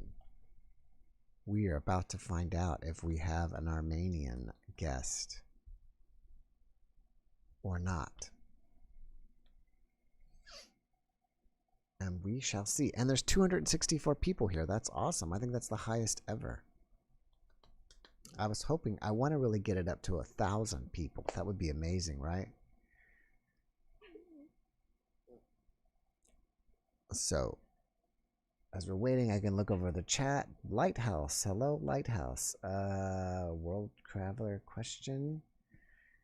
Oh, Jazz Mac. My internet is not working well. I'm in a hotel in a small town. I had to drop off Zoom. Oh, bummer that I missed you. I could have thanked you in person. Thank you, my three loves JSA. I love you too. And hopefully she isn't having too much problem. I want to hit ask to start video. Maybe that will help her out. I heard a voice. Oh, Jazz Mac. My internet is not working well. Okay, now we're in echoing. So Melina, if you can turn off the volume of the of YouTube. Thank you, my three Oh, Jeff, I don't know how to do that. Because I can hear you fine. We just don't need your computer. Well, I guess if you go to the YouTube video itself, you should be able to turn off the volume or turn down the volume without actually, turning down your entire computer's volume. Is that better? I think so. Now, the second thing is I don't see you. Hang on. We all want to see you. It's more interesting. It's more fun. I'll be there. And are you Armenian? I am. You know, Can you see me? My wife is Armenian. And I don't talk about this much. But if you see here, and I'm circling it, my last name is Reynolds. My wife's name is Mara. Actually Mariana, but we call her Mara for short. And that's why it's the Jeffmara Podcast. It's mine and her name. And she is a very valuable unseen portion of the podcast. Good for her. Can you see me? No, I can't. Oh, You've got me. I'm in an. It's like I'm in an NDE, and I'm in the black void here because that's all I'm seeing here is just black. Now I don't know what to do. Do I press record? No. Do you have somewhere where it says start camera or start video? I've invited you. I clicked on invite her to show video, and it shows your camera is there. Oh, you just turn your camera off. I'm gonna hit ask to start video. Is it possible your camera is covered? No. Can you see me now? Negative. I'm in the black void still. Oh dear, so am I. Can I just talk anyway? Yeah, we'll just talk anyways. So, where are you from? It sounds like you're from Britain or Australian. I'm not sure of your accent. I'm from Australia. I'm actually Eleanor. I've spoken to you before. I'm using my sister's computer, Melina. That's why you saw Melina come up. Okay. Eleanor. Yeah. You were here last week? No, but I did speak to you on Facebook and said that I'd had a few experiences. Mm-hmm. And you invited me on, but I was a bit scared. So I'm sort of glad you can't see me. I'm shaking at the moment. Oh, wow. But I'll keep it very brief. Mm-hmm. So I love your show. It's amazing. Thank you. You're welcome. I've had everything except seeing aliens, basically. I've been through the tunnels. I've had my body come out. I've been asked the questions. I've had entities go into me. I hear voice, the whole gamut, except for aliens. Mm-hmm. But I've always thought where I went, was it heaven or are they angels or are they aliens? I still don't know. Right. But the guest you just had on sort of took the words out of my mouth, because even though I've had so many experiences, OBEs, NDEs, I'm left with more questions than answers. I just like the lady said, if that place is so loving, why do we choose to not loving? If that place is all knowing, then why are we coming here for what lesson that we don't already know in that other realm? And every time I can give you a guess answer, and that would be if normal for that realm is love, and that's all you can experience there, and if you want to try to possibly grow spiritually, then this would be the place to do it. You know, why would you really want to come here and suffer if you're in a place of paradise? I don't know. Maybe it's, like I said, there's something about it that it seems an appealing thing to do.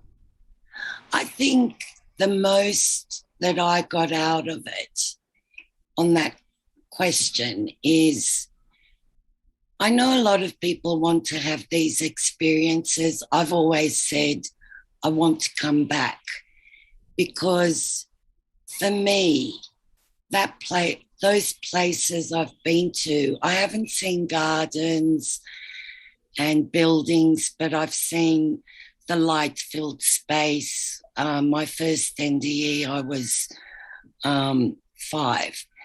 And when the angel took me, I was in this white place with what seemed to be children. but they were all light also. And for me, it's such a strange and weird, different thing that I've always wanted to come back. In fact, when I feel an out of body starting to happen, I know how to stop it because I still fear it. I know after death there is something else, but I think that we all get to see a little glimpse. None of us really, really, really know once we do cross over fully, if what we see in a glimpse is actually what we end up having an experience of. Does that make sense? Well, you've had multiple NDEs, right? Yes. Were each one of them different? Yes. So do you think that they're each different because you were in a different place mentally and or spiritually, or is there another reason? No, I just think I've had so many that I've been in the black void where three faces asked me if I was ready. I've been to that heavenly type of place, but I don't know, it's hard to explain. I just don't like the experiences purely on the basis that they are so different. And back to that other question of why we are here. What I don't like about what I've seen is it's all peace, love, and fried rice, but I like to be naughty. I like to smoke. I like to be irresponsible. And I always say, I don't want to go to a place where it's all just holy, holy love and light. And do you understand what I'm saying? And maybe that's why you choose to keep coming back. It's maybe this place is like an addiction. Maybe. I do have an addictive personality. And I've never heard anybody say peace, love, and fried rice. Well, now that you've been on with me halfway for a little while, hopefully you can now feel comfortable as I can have you as one of my regular guests and we can talk about all this stuff. Okay, I'd love to. Yeah, we have to do that. All right, I appreciate you coming on. I want to get everybody a chance, so I'm going to go to the next person, but Melina, well, it's not Melina, it's Eleanor, right? Yeah. Eleanor, thank you so much for joining me, and I appreciate you. Thank you so much. And sorry I wasn't that good with technology. Maybe okay. I'll try and learn. Thank you. Have a great day. Okay, you Night. too. Mm-hmm. Bye. Bye-bye. All right, don't report. So now we can get Kim Possible. I love that, Kim Possible. Sounds like also they made a cartoon with Kim Possible. Is that possible? Or not? And we've got 288 people. We've got the most I've ever had. And I've only got one person in line. And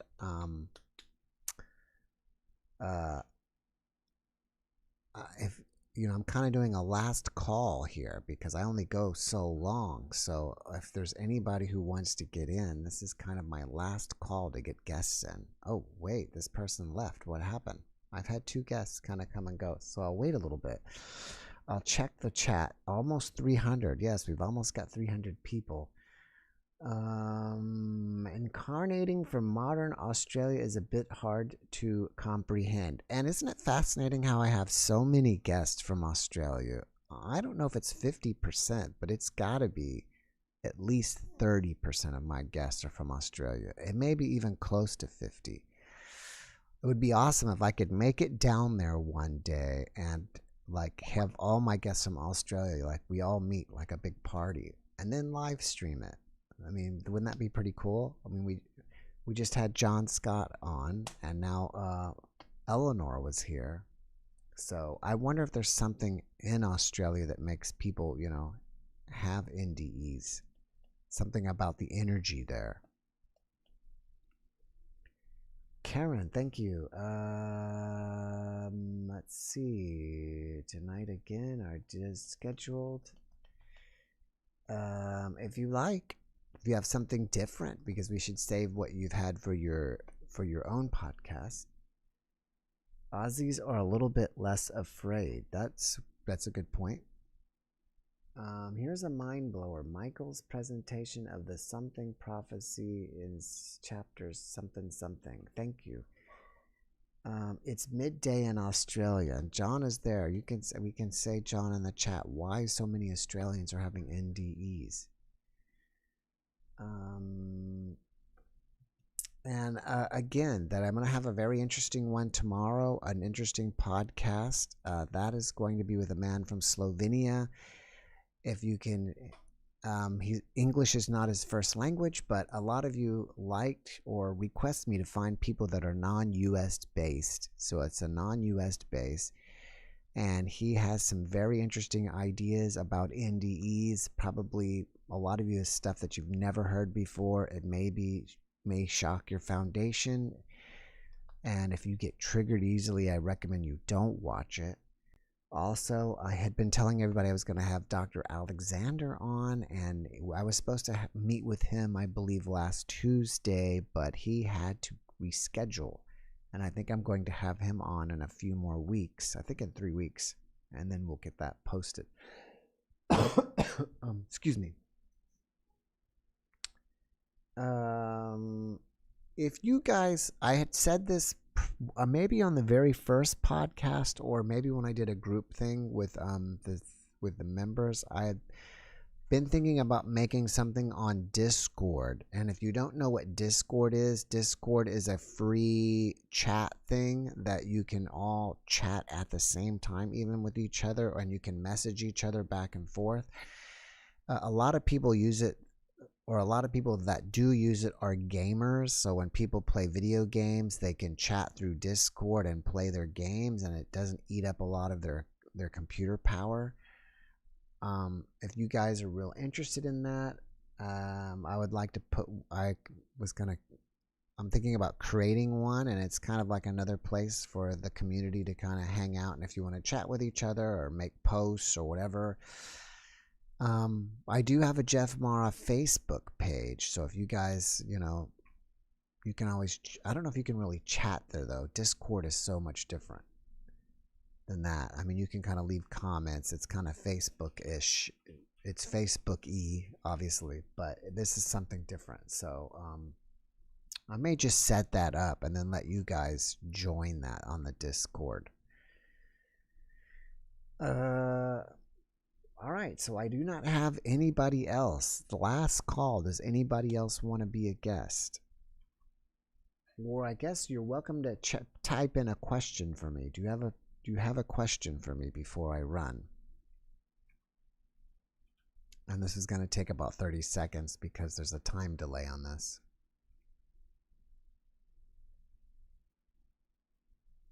A mushroom. For me, this removes some of the validity of their experience. Well, that makes sense about the mushrooms, but for John Scott, I don't think his was a mushroom-induced thing, like people take quote-unquote magic mushrooms. I think he took a poisonous mushroom that basically almost killed him. And so that is, a different kind of deal than the magic mushrooms. You may want to ask John about that, but that's from what I can remember. Oh, Jazz Mac is going to try to get on again. Okay, we'll wait for him. Hello, Christina Lekoski. I need a chat room moderator. Do we have the same... Do you think we have the same spirit guide from when we were born? I think so. I think if you have a spirit guide or what they call a guardian angel, then he should be there with you the entire life or your entire life. All right, we got Jazz Mac. Hello. Hi, everyone. Hey, thank you so much for giving me the tip or donation. I really appreciate that. Well, you deserve it. And I know how much work goes into videos and just like the time editing, you know. Mm-hmm. And I apologize, I was eating. So yeah, I know you're at a. I know you mentioned that you're at a hotel. You kind of pop in and out with your internet, but that's okay. Where are you?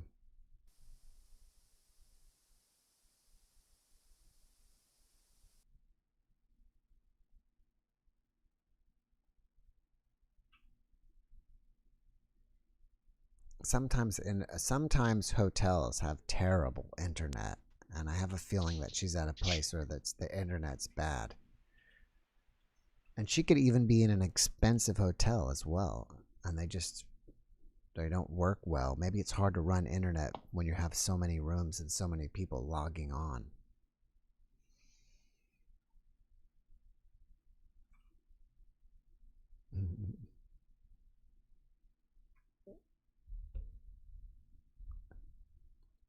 But she's gone. She is gone. We lost her. I don't know if she'll say something in the chat. All right, we got Susie Boulder, Zoom. I'm going to bring in Susie, and if you want to come back, and we'll get you back in. Hopefully it'll work better.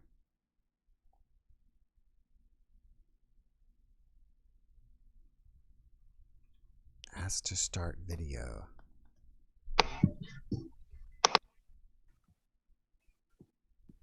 Hello, Susie.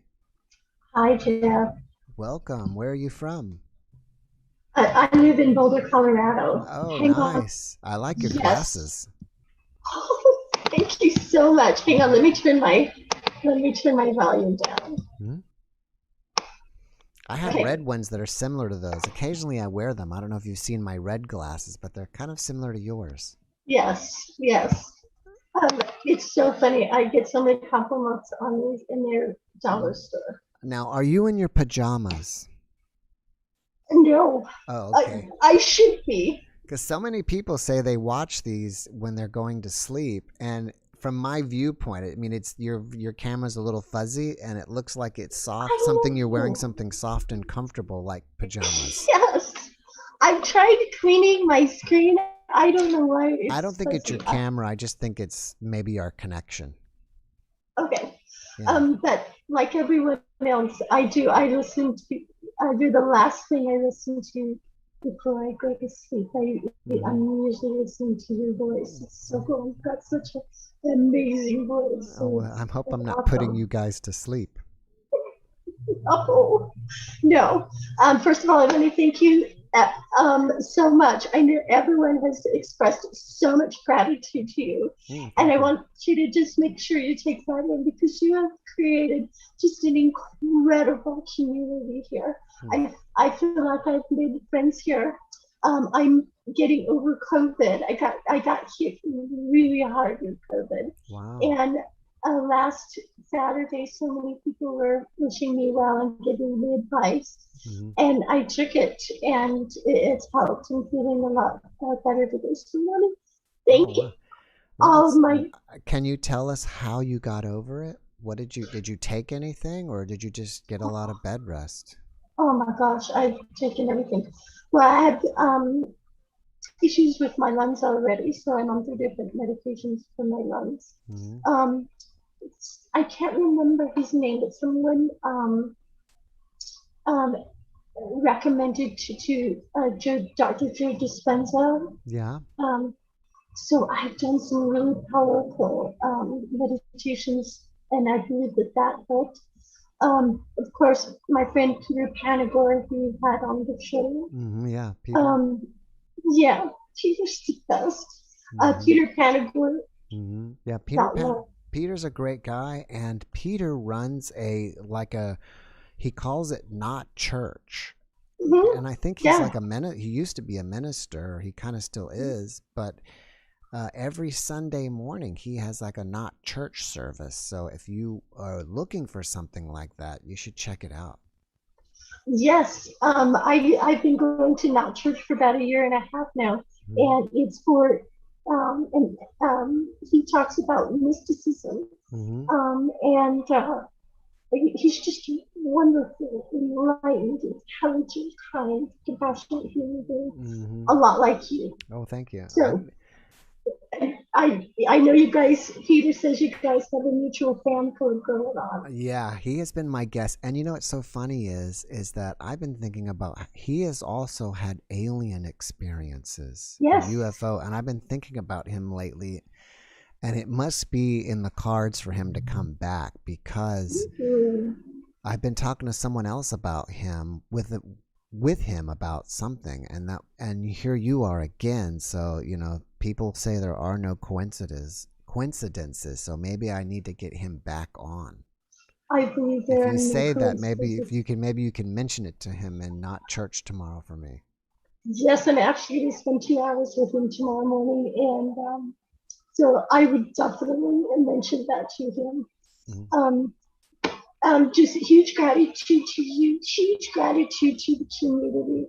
Oh my gosh, I love all the conversations that are going on, and I'm going to say that brotherhood, the kindness that everyone shows to each other, and it feels like we're all here to help each other, and that's huge. And there was like this running theme about raising our vibration. And I'm all about that. And that's what I've learned from Peter, is how to raise your vibration through meditation. But I can, am I the last one? I'm sorry? Am I the last one? Am I the last one No, tonight? more people showed up. Okay, I'm going to talk really fast then, because I want to hear everyone's stories. Okay. Yeah, I've already gone over my time. I'm not running the clock today. I just kind of like judging it. Okay, so I want to hear everyone else's story. So I'm going to go really quick. So when I was 4 years old, I drowned. I had an OBE. I went above my body. Wow. I knew that I was drowning. I can say drowning is a peaceful way to go. I just thought of something. I wonder if that's why I have problems with my lungs. But anyway, it's a very peaceful. And I just remember knowing that I was going to die. And when I did leave my body and I was up over and I was looking at my little 4-year-old body in the river, I just felt very detached. And dying was like breathing. It was like thinking. It wasn't a big deal at all. Now, my mother, my family, my brothers and sisters and my dad would have been devastated. I was the baby. But it really changed their entire lives. But to me, it was nothing. It was just as natural as breathing. My sister reached in, my mother had a premonition that something was happening. My sister came and found me. She reached in and pulled me out, and I was put back into my body. After that, I had a lifetime of seeing spirits. I have seen spirits my entire life. I have had so many experiences, but I had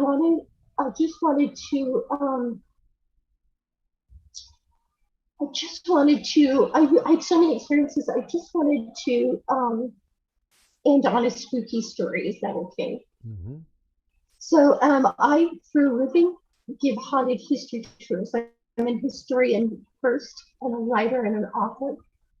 But I love spooky stuff. So 10 years ago, I started doing haunted history tours. And I have had lots of experiences on my haunted history tours. But I have been followed by one spirit.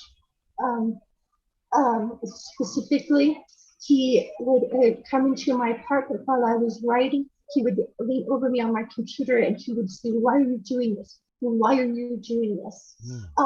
He would follow me on my tours. He's shown up behind me in photographs with a noose around his neck. I give tours in Fort Collins, Colorado, and he's our only lynching in Fort Collins. And his noose is his calling card. I've had 2 different psychics on my tour tell me that he's attached to me and that we possibly would past lives together. I have hundreds of experiences, but I just want to give one last experience. It happened a week ago. My son had been very ill, and Jeffy helped me with that. Thank you so much for that. And he came home from the hospital, and he was on medication. And he wasn't doing well, and I was in the living room waiting for him to come out. We were going to have breakfast together. I thought I saw him come out to my left. I looked to greet him, and all I saw was a big black shadow coming at me. And then it disappeared when it got to me. I see lots of ghosts. I see lots of spirits, so it didn't freak me out. I'm used to it.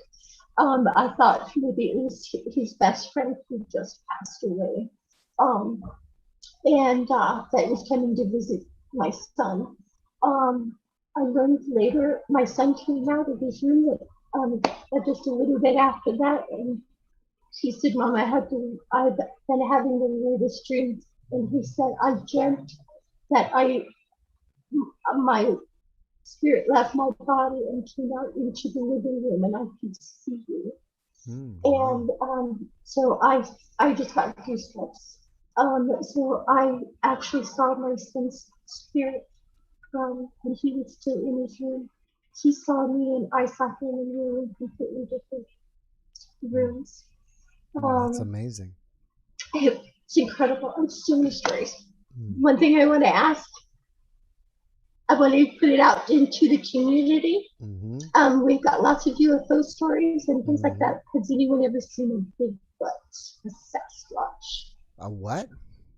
Sasquatch. Oh, a Sasquatch. Bigfoot. Oh, okay. I'm glad you brought that up. I'm gonna have to run here in just a minute, but I'm gonna answer that. I had Major Ed Dames on, the world's premier remote viewer, and he used to work for the government, and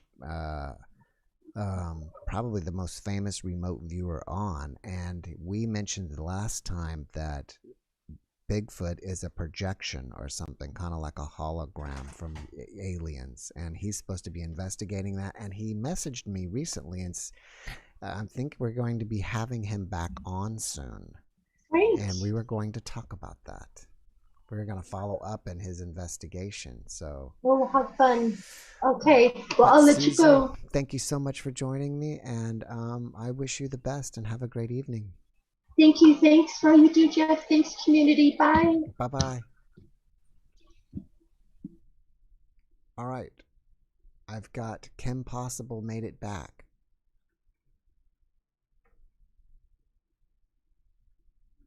So we will see if she can be back.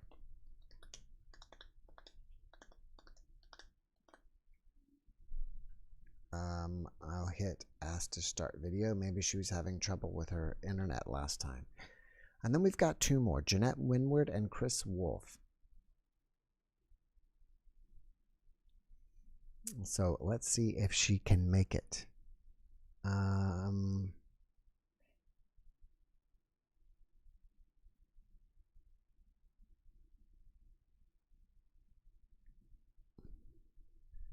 We shall see.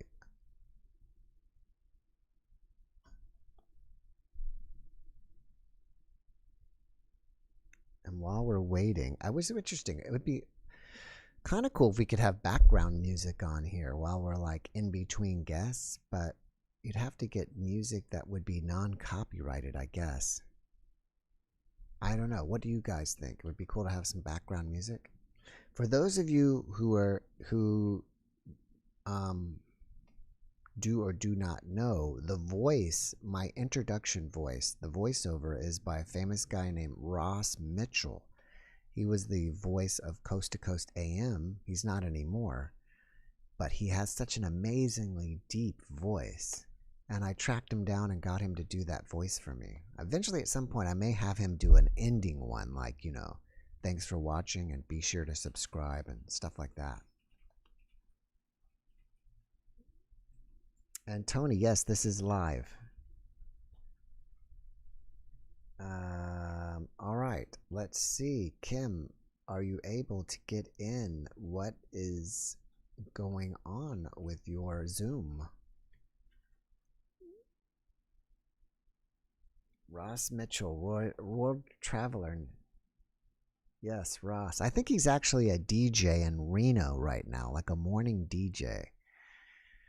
But the guy has such an amazing, deep voice. I mean, if James Earl Jones couldn't do Darth Vader's voice, I think he could possibly be a good fill-in. No music, please. All right, Kim, I think I'm going to have to run to the next person. I'm not being able to get you in. What I'm going to have you do is you can try to see if you can fix it and get back in line and see if you can do that. And I need to move forward. Don't report. I'm going to go to Jeanette Winward. Admit. Joining.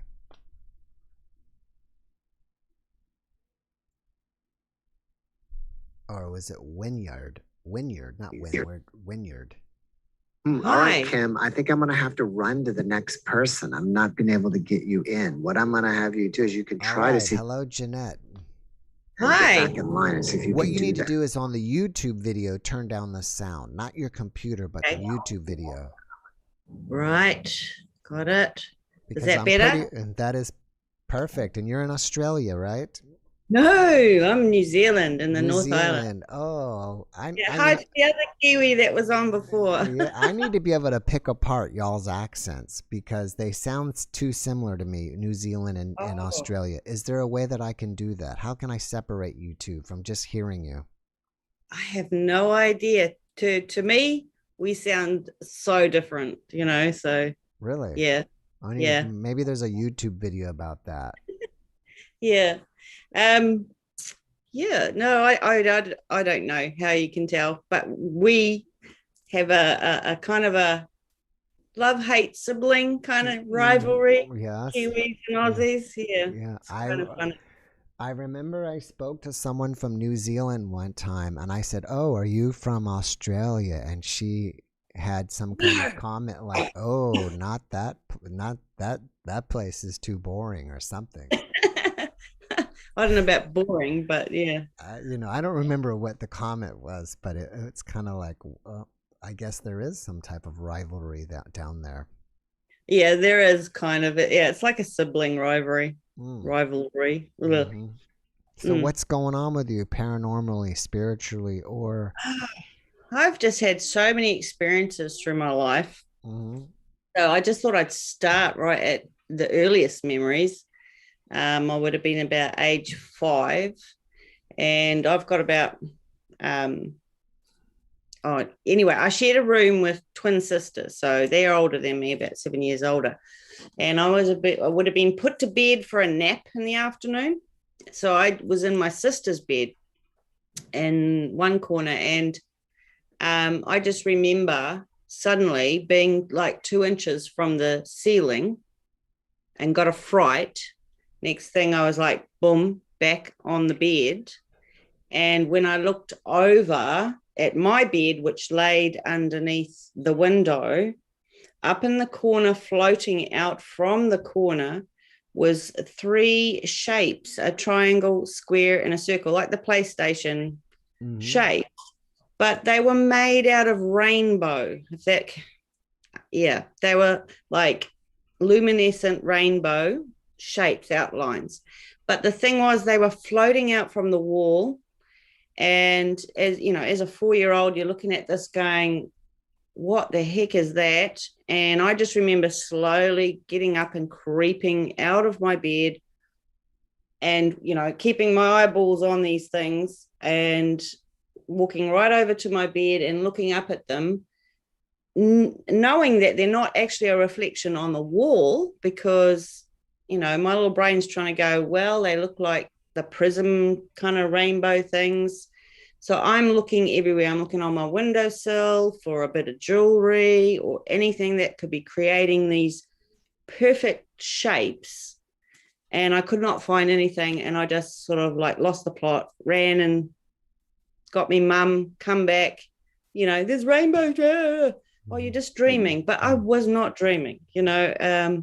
I'd had this weird out of body thing, and then that. And I've only come across one other person on all of YouTube, and do you think I could find the video again? But he was talking about geometric shapes that are supposedly above us in a spiritual form, that are some kind of download, upload kind of a system. So I don't know. So that's one experience. Then there was another experience where I actually saved my family. We were in a car. We lived out in the country, and our road out of our was really windy, loose metal, blind corners, and there's 7 of us in this car, you know, 5 brothers and sisters sort of thing. And we're coming up to this blind corner, and in the drain, as I'm looking at the blind corner, a dandelion, this just sounds ridiculous, but this dandelion was there, and it was suddenly going like this. And I just said, pull over, Dad. And he pulled over. But that is the weird part, because my dad was very old school, staunch, sort of, wouldn't listen to, you know, a small child telling him what to do, but he did it. And just as he did it, this huge cattle truck and trailer comes around the blind corner. There's nowhere we could have gone except where we were, tucked into this corner as it passed. And after it passed, I'm sitting there, and my whole family turned to look at me. And how did you know the truck was coming, was the question. And I just said, the flower told me. You know what? Wow. You know, there's that one. There's what else have I got down here? Maybe there was some kind of power out of your voice that made your father just listen that time. I think so. It was just like an instinct thing. It just kind of like, it just came out my mouth without any kind of thinking. Like I just saw the flower go like this, and it just came out my mouth, and he just pulled over. You know, I mean, there's been many other times where he'd say, pull over, Dad, I need to go to the toilet, or whatever. He would never, you can wait. You know. So that's one. There's another story, like I was brought up sort of Christian, you know, went to Sunday school, all of that. Then I went in my 20s and that into the more spiritual, had some really freaky experiences there, and then went into born again Christian, had some very out of it experiences there. And near the end, like of that, there's one where I saw my angels. I was driving along the highway here, and I'm just singing Christian songs, you know, full blat, and I'm driving along, and then I just glance out the side, and here's this being along this side of my car, very handsome. I didn't see wings, just like a white, like a long robe flowing, but it kind of, his head when that was very clear, but the body kind of like was blurry.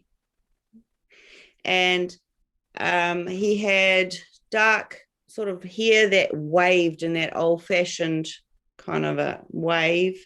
Very handsome, very manly, very strong kind of looking angel. Now over here, there's something we call the Māori wave. You know, we have the native people like called Maoris. And they do this thing called the Maori wave, and it's when they greet each other, and it's just kind of with the eyebrows. I don't know how to explain it. Anyway, I glance and I look because his head is at the front of my windscreen there, and it's like Superman, this sounds weird. And he turns his head, he looks at me, and he does the Maori wave, and I just started laughing. And I started laughing, and then I thought, where am I on the road? And I look ahead of me, and here's another angel. This guy looked totally different. He was slimmer, smaller, wiry, and he almost was dressed in a Greek toga type of white and gold trim. He even had a sword. And the thing was, even though he was like, this is hard to explain. It's like my consciousness could be in the car and then up there with him. It's at the same time. It was really odd. It was like he was flying along with a sword in front of him, and I was on a straight piece of road, and there was a corner, and this car comes around the corner just about on the white line, and he's up the middle with the sword, and I just see this car go whoosh back over to, like he's making sure I've got this clear way, because I do pray before I drive, because the stretcher highway it's really bad. And I saw this angel and just clearing the way. It was like this protection. He was like a traffic cop. Yeah. And the weird, I never saw wings. There was no wings as far as I could see. So there was that. All right. Well, thank you I'm sorry to cut you off, but I've got to go to the next person. But thank you for sharing with us, and thank you for watching. Yeah, I've got so many more. Yeah, I love your show. Thank you, and maybe we'll see you next time. Yeah, sure. Thank you, Matt. All right. Thank you, Jeanette. You Bye. take care. Bye-bye. All righty, and this will be our last one, which is Chris Wolf. Let's get him in.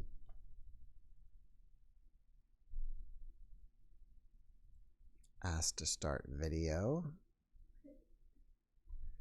So this was busier than last time. I think you guys like this time, starting at 7. Do you think this was better, or should we even go later, 1 hour later?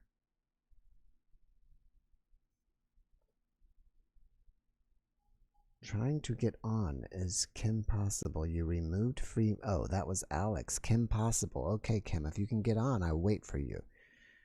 I think see what you can do.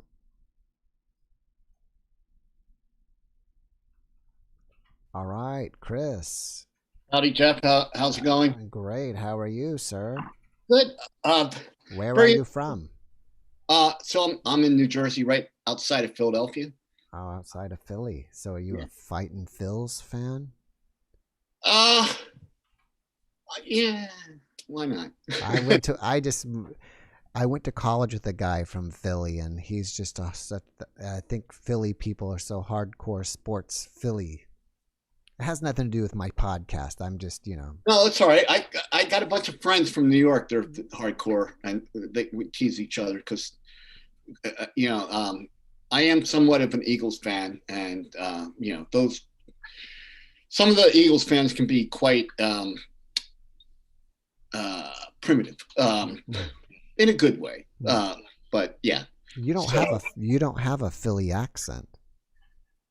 Really, that's interesting. When I was in college, they made fun of me because they said I spoke like Rocky because I put yo. I think I kind of weaned myself off of that. You know what I mean? So. Well, that's okay. Well, what's going on with you, paranormally or supernaturally? So it's not that big of a story. It may not be that interesting compared to some of your other guests, but I have to say that when I was like even a child, I would I would be like asleep in my bed, and I would feel like I was floating up off the bed, like by a couple inches, or kind of shimmering, like, and that would happen like periodically. And then when I got into my like teens and early 20s, I actually would have the whole electric OBE, you know, and then the popping sound, you know, like if you're underwater swimming and somebody bangs on something, you hear this sort of aquatic echo sort of sound. And so it would be like that. And that would happen maybe once, 2 or 3 times a year. At first it was really frightening. You know, I was scared shitless, and I prayed to Jesus, help me, you know. And then later, like in my 30s, I learned more about it, and I was like, okay, I'm not going to I will try not to be as frightened. And so I would let it go and not get spooked, and I could be like floating around the room, you know. Could you ever see your body? No. I read about that. It was always me facing up like this, you know, and I would come up like this, or I would be like in an angle, but I never, it just didn't occur to me to look back. Or perhaps I was too afraid. I don't know. Were you real close to the ceiling and you could see the ceiling in detail? I had, usually I would just be up like maybe 6 feet. So pretty close. There was one incident though, when I lived in California, when I kept going and I felt as though I could go through the ceiling into my neighbor's apartment. And so funny, I thought to myself, that's not proper. That's invasive. I can't do that, you know? And I willed myself, you know, to not go through the ceiling. And then I snapped back into my body. Wow. That would be interesting to start cruising around your apartment and seeing, you know, what's happening with your neighbors. Yeah. Some of the OBEs, I would be like very heavy, and I would kind of like float like this off the bed onto the floor. And I didn't have, it was as though I was kind of sinking rather than floating. So when you got back in your body, did you feel restricted, or did you feel the effects of gravity? It was kind of like a snap back in. So it would be like, and I was like fully alert. Oh, and by the way, when fire engines there was noises, and those were all in sync. So reality, it's not like it was definitely not a dream, for sure not a dream, because I was aware of, you know, sounds and things happening outside the home when this was happening. So would this happen right as you were falling asleep, or would you wake up in from a dream state and this would be happening? Usually it would be, I would already be sleeping, and I would be sort of somewhat awakened, like maybe in a hypnagogic state, you know, paralyzed and stuff. That was the scary part of it. But then there would be that electric feeling of like waves of energy, and it would pop out. Like, it was like a little bit of a, you know, like kind of, yeah. Wow. That's amazing. But here's the thing. The older I got, the less often it happened. And now it hardly ever happens. It hasn't happened for a couple of years. Although I got some books on OBE induction, and I did try to do a self-inducted OBE, and it was awesome because it was not spontaneous. I did get the electric happening, and my legs floated out, and I was like, I did that. But then, you know, and then I lost it, and everything went back, snapped back in. Oh, which reminds me, so maybe about 15, 20 years ago, I had this OBE thing, the feeling, the electric, and I picked up my hands like this. I was in bed and they were translucent. So I actually saw the non-corporeal version of my hands. Yeah, so that was pretty cool. That's awesome. I mean, Yeah. are you going to keep trying to experiment with that to see if you can get fully out, or you had enough? No. I mean, I've just been, work is crazy and stuff. If I can get into a more, I go in these phases of meditating twice a day to not doing that at all. And so I go into these phases where it might not be conducive for me to try to induce that myself. But when I do get back into a more positive phase, less busy, less distracted by pandemic stuff, I definitely want to try that.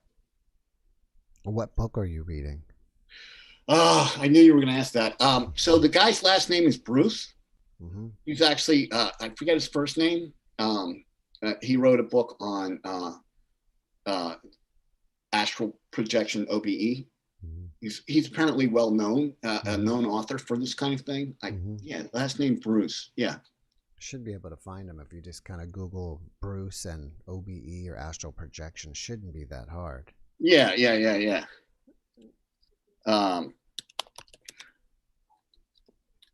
You're right. I don't want to. You're trying to Google him? Yeah.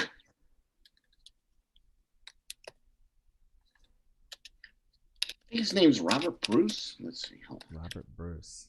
I guess that name sounds familiar, but then that's the old guy from history with Braveheart, Robert the Bruce. Right. I know, but yes. Oh, man. No, I'm not getting any hits. All right. Well, I'm gonna. I was prepared. I'm sorry. That's okay. That's okay. Yeah. Chris, I got to run to the next person, but thank you so much for joining us and sharing. I'm watching your show all the time. It's awesome. I really appreciate the time and effort. It's very inspiring. Well, thank you. Yeah. Thank you so much. All right, brother. All right, Jeff. Care. Thank you. Mm-hmm. See ya. Bye-bye. Bye. Don't report.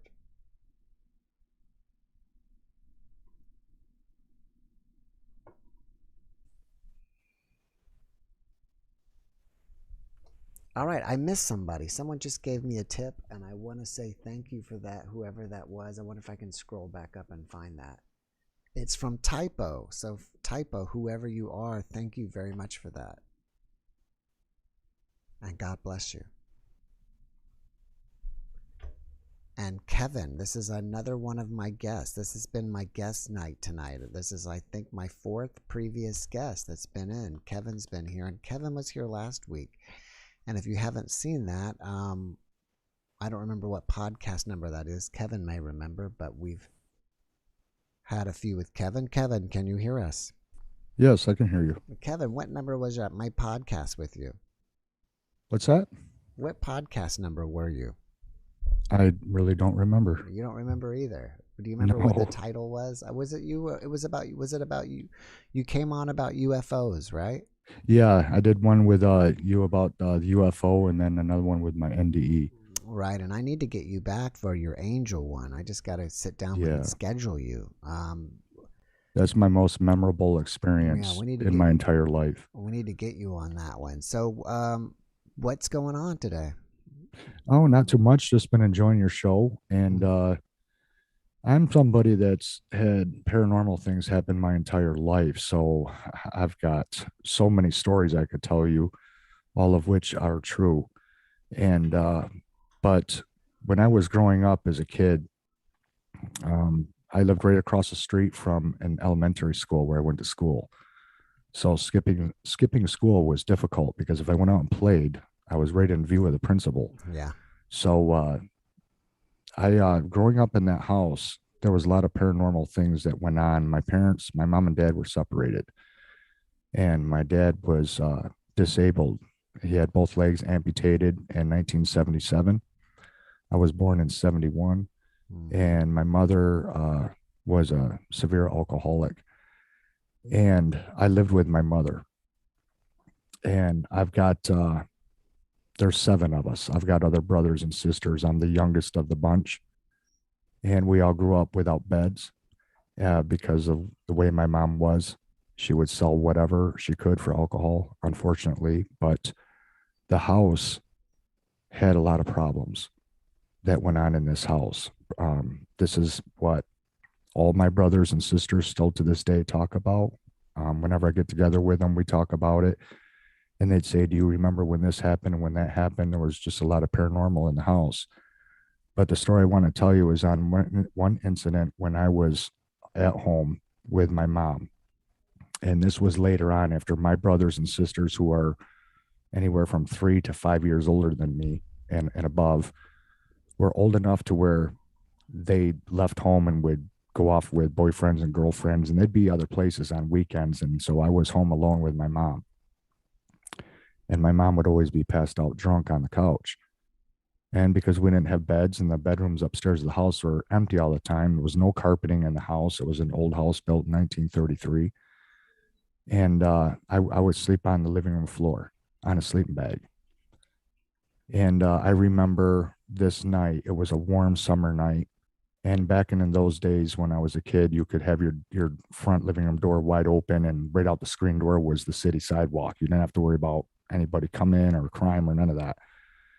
And it was a very hot night, no fans, no nothing. And I'm laying on top of my sleeping bag parallel to the couch where my mother was passed out, to where if her arm would have fell off the couch, it would have hit me in the face. And I was frightened of this house when I was a little kid because of the things that I saw and experienced in this house.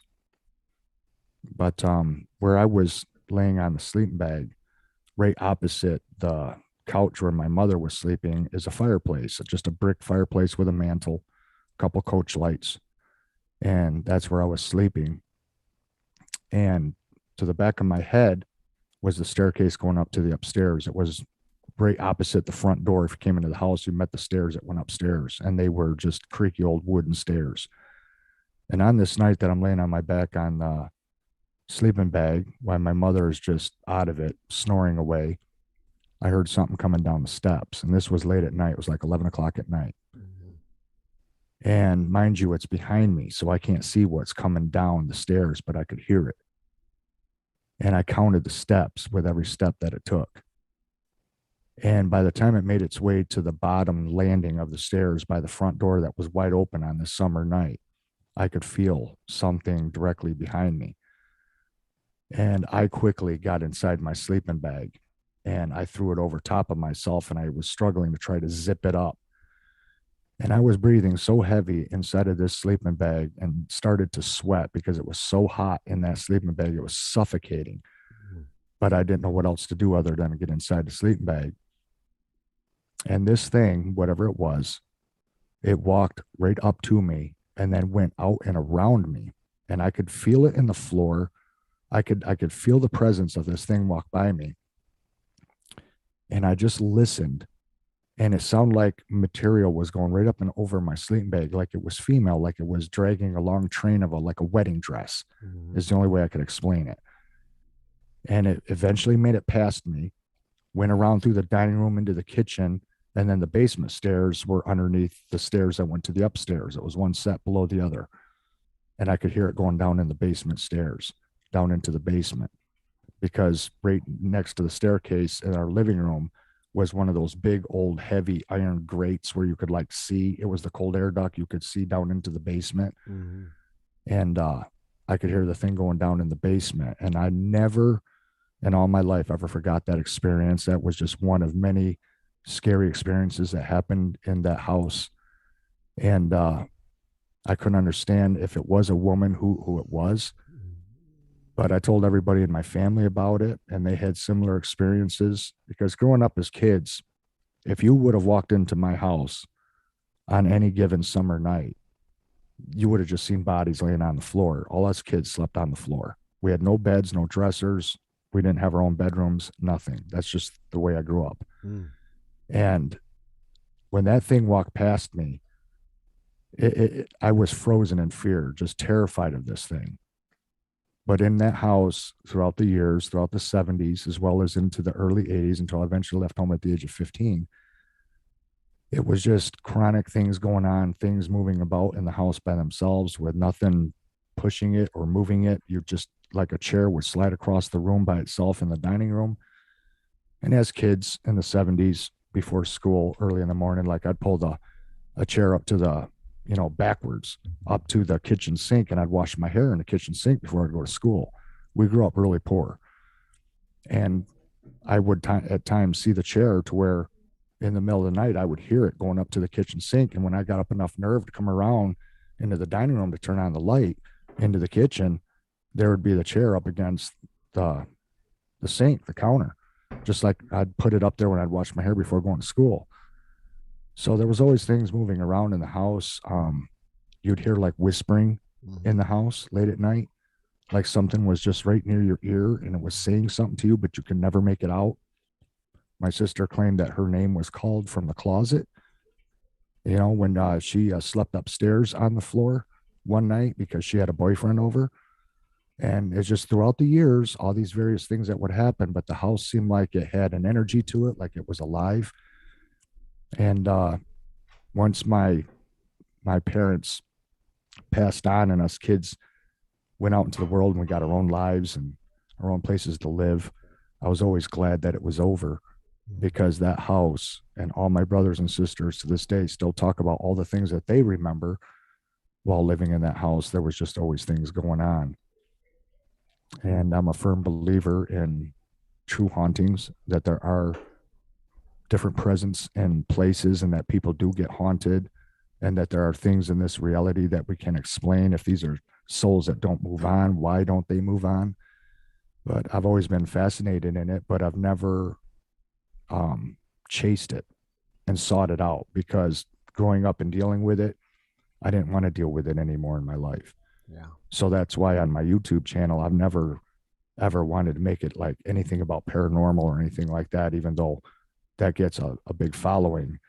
It's just something I've learned. You don't play with that stuff, because that house definitely had something wrong with it. The only thing I knew on the back history of the house is that in the downtown where I grew up, there was a theater called Shay's Theater, and it was owned by a guy named Mr. Horning, Horning. And I found out that he killed himself in the house, and I didn't believe it. So I eventually talked to the neighbors that have lived there their whole lives and remembered when he was the owner of the home, and they said he did in fact commit suicide in the house. So I don't know if that had something to do with it, but the owner of Shay's Theater was the previous owner of our house where we grew up. And he did commit suicide in the upstairs, the largest bedroom of the bedrooms. He hung himself. How he did it, I don't know, but was the story, that he hung himself in that room. Wow, that's very possible. I'm glad you mentioned it, because I was going to tell everybody about your YouTube channel. I think it's called Getting Along Alone. Is that correct? Yes, that's correct. Yep. So Kevin has a YouTube channel, and he does a lot of camping videos and reviews, product reviews, as well as, it sounds like you do a little bit of paranormal. Yeah, I do a little bit, but like I say, I don't dabble too much in it, because I don't seek that kind of thing out. Even though people really love that stuff, I've learned not to play with that, because throughout my life, I've had some terrifying experiences to where I would never want to bring any of that energy back, or summons something that you can't get rid of. I just don't dare play with that kind of thing. Right. So when it happens, I just say, leave it alone and move on. And, but yeah, I've had tons of things happen to where I could tell you a whole bunch of stories, all of which are true. Never could explain them, but, it happens to a lot of people. I'm not the only one. It happens to many more people than most would realize, and it's just because some people just aren't comfortable with talking about such topics. But shows like yours is what makes more people comfortable. So it's great that you're doing what you're doing, and you're growing and helping people, and I commend you for that. I mean, you're doing a great job, and I think this is bringing a lot of light to people to where they otherwise would be too afraid to share with other people. But then when they see other people have stories, they'll be more comfortable to say, well, maybe it'd be okay if I tell mine, you know? Yeah. All right, Kevin, I've got to run. My time is up. Okay. But get with me, message me so we can schedule you for coming back and talking about the angels. Okay, will do. Thanks for your time, Jeff. I really appreciate it, and keep up the good work. All right, bud. Take care. You too. Bye-bye. And guys, that is it. So the time went fast, and I thank you all for joining me. And I hope to see you back next Saturday. And if you get a chance and you don't feel like it will trigger you, check out the video tomorrow. I think a lot of you may find it really interesting. So thanks again for watching, and have a great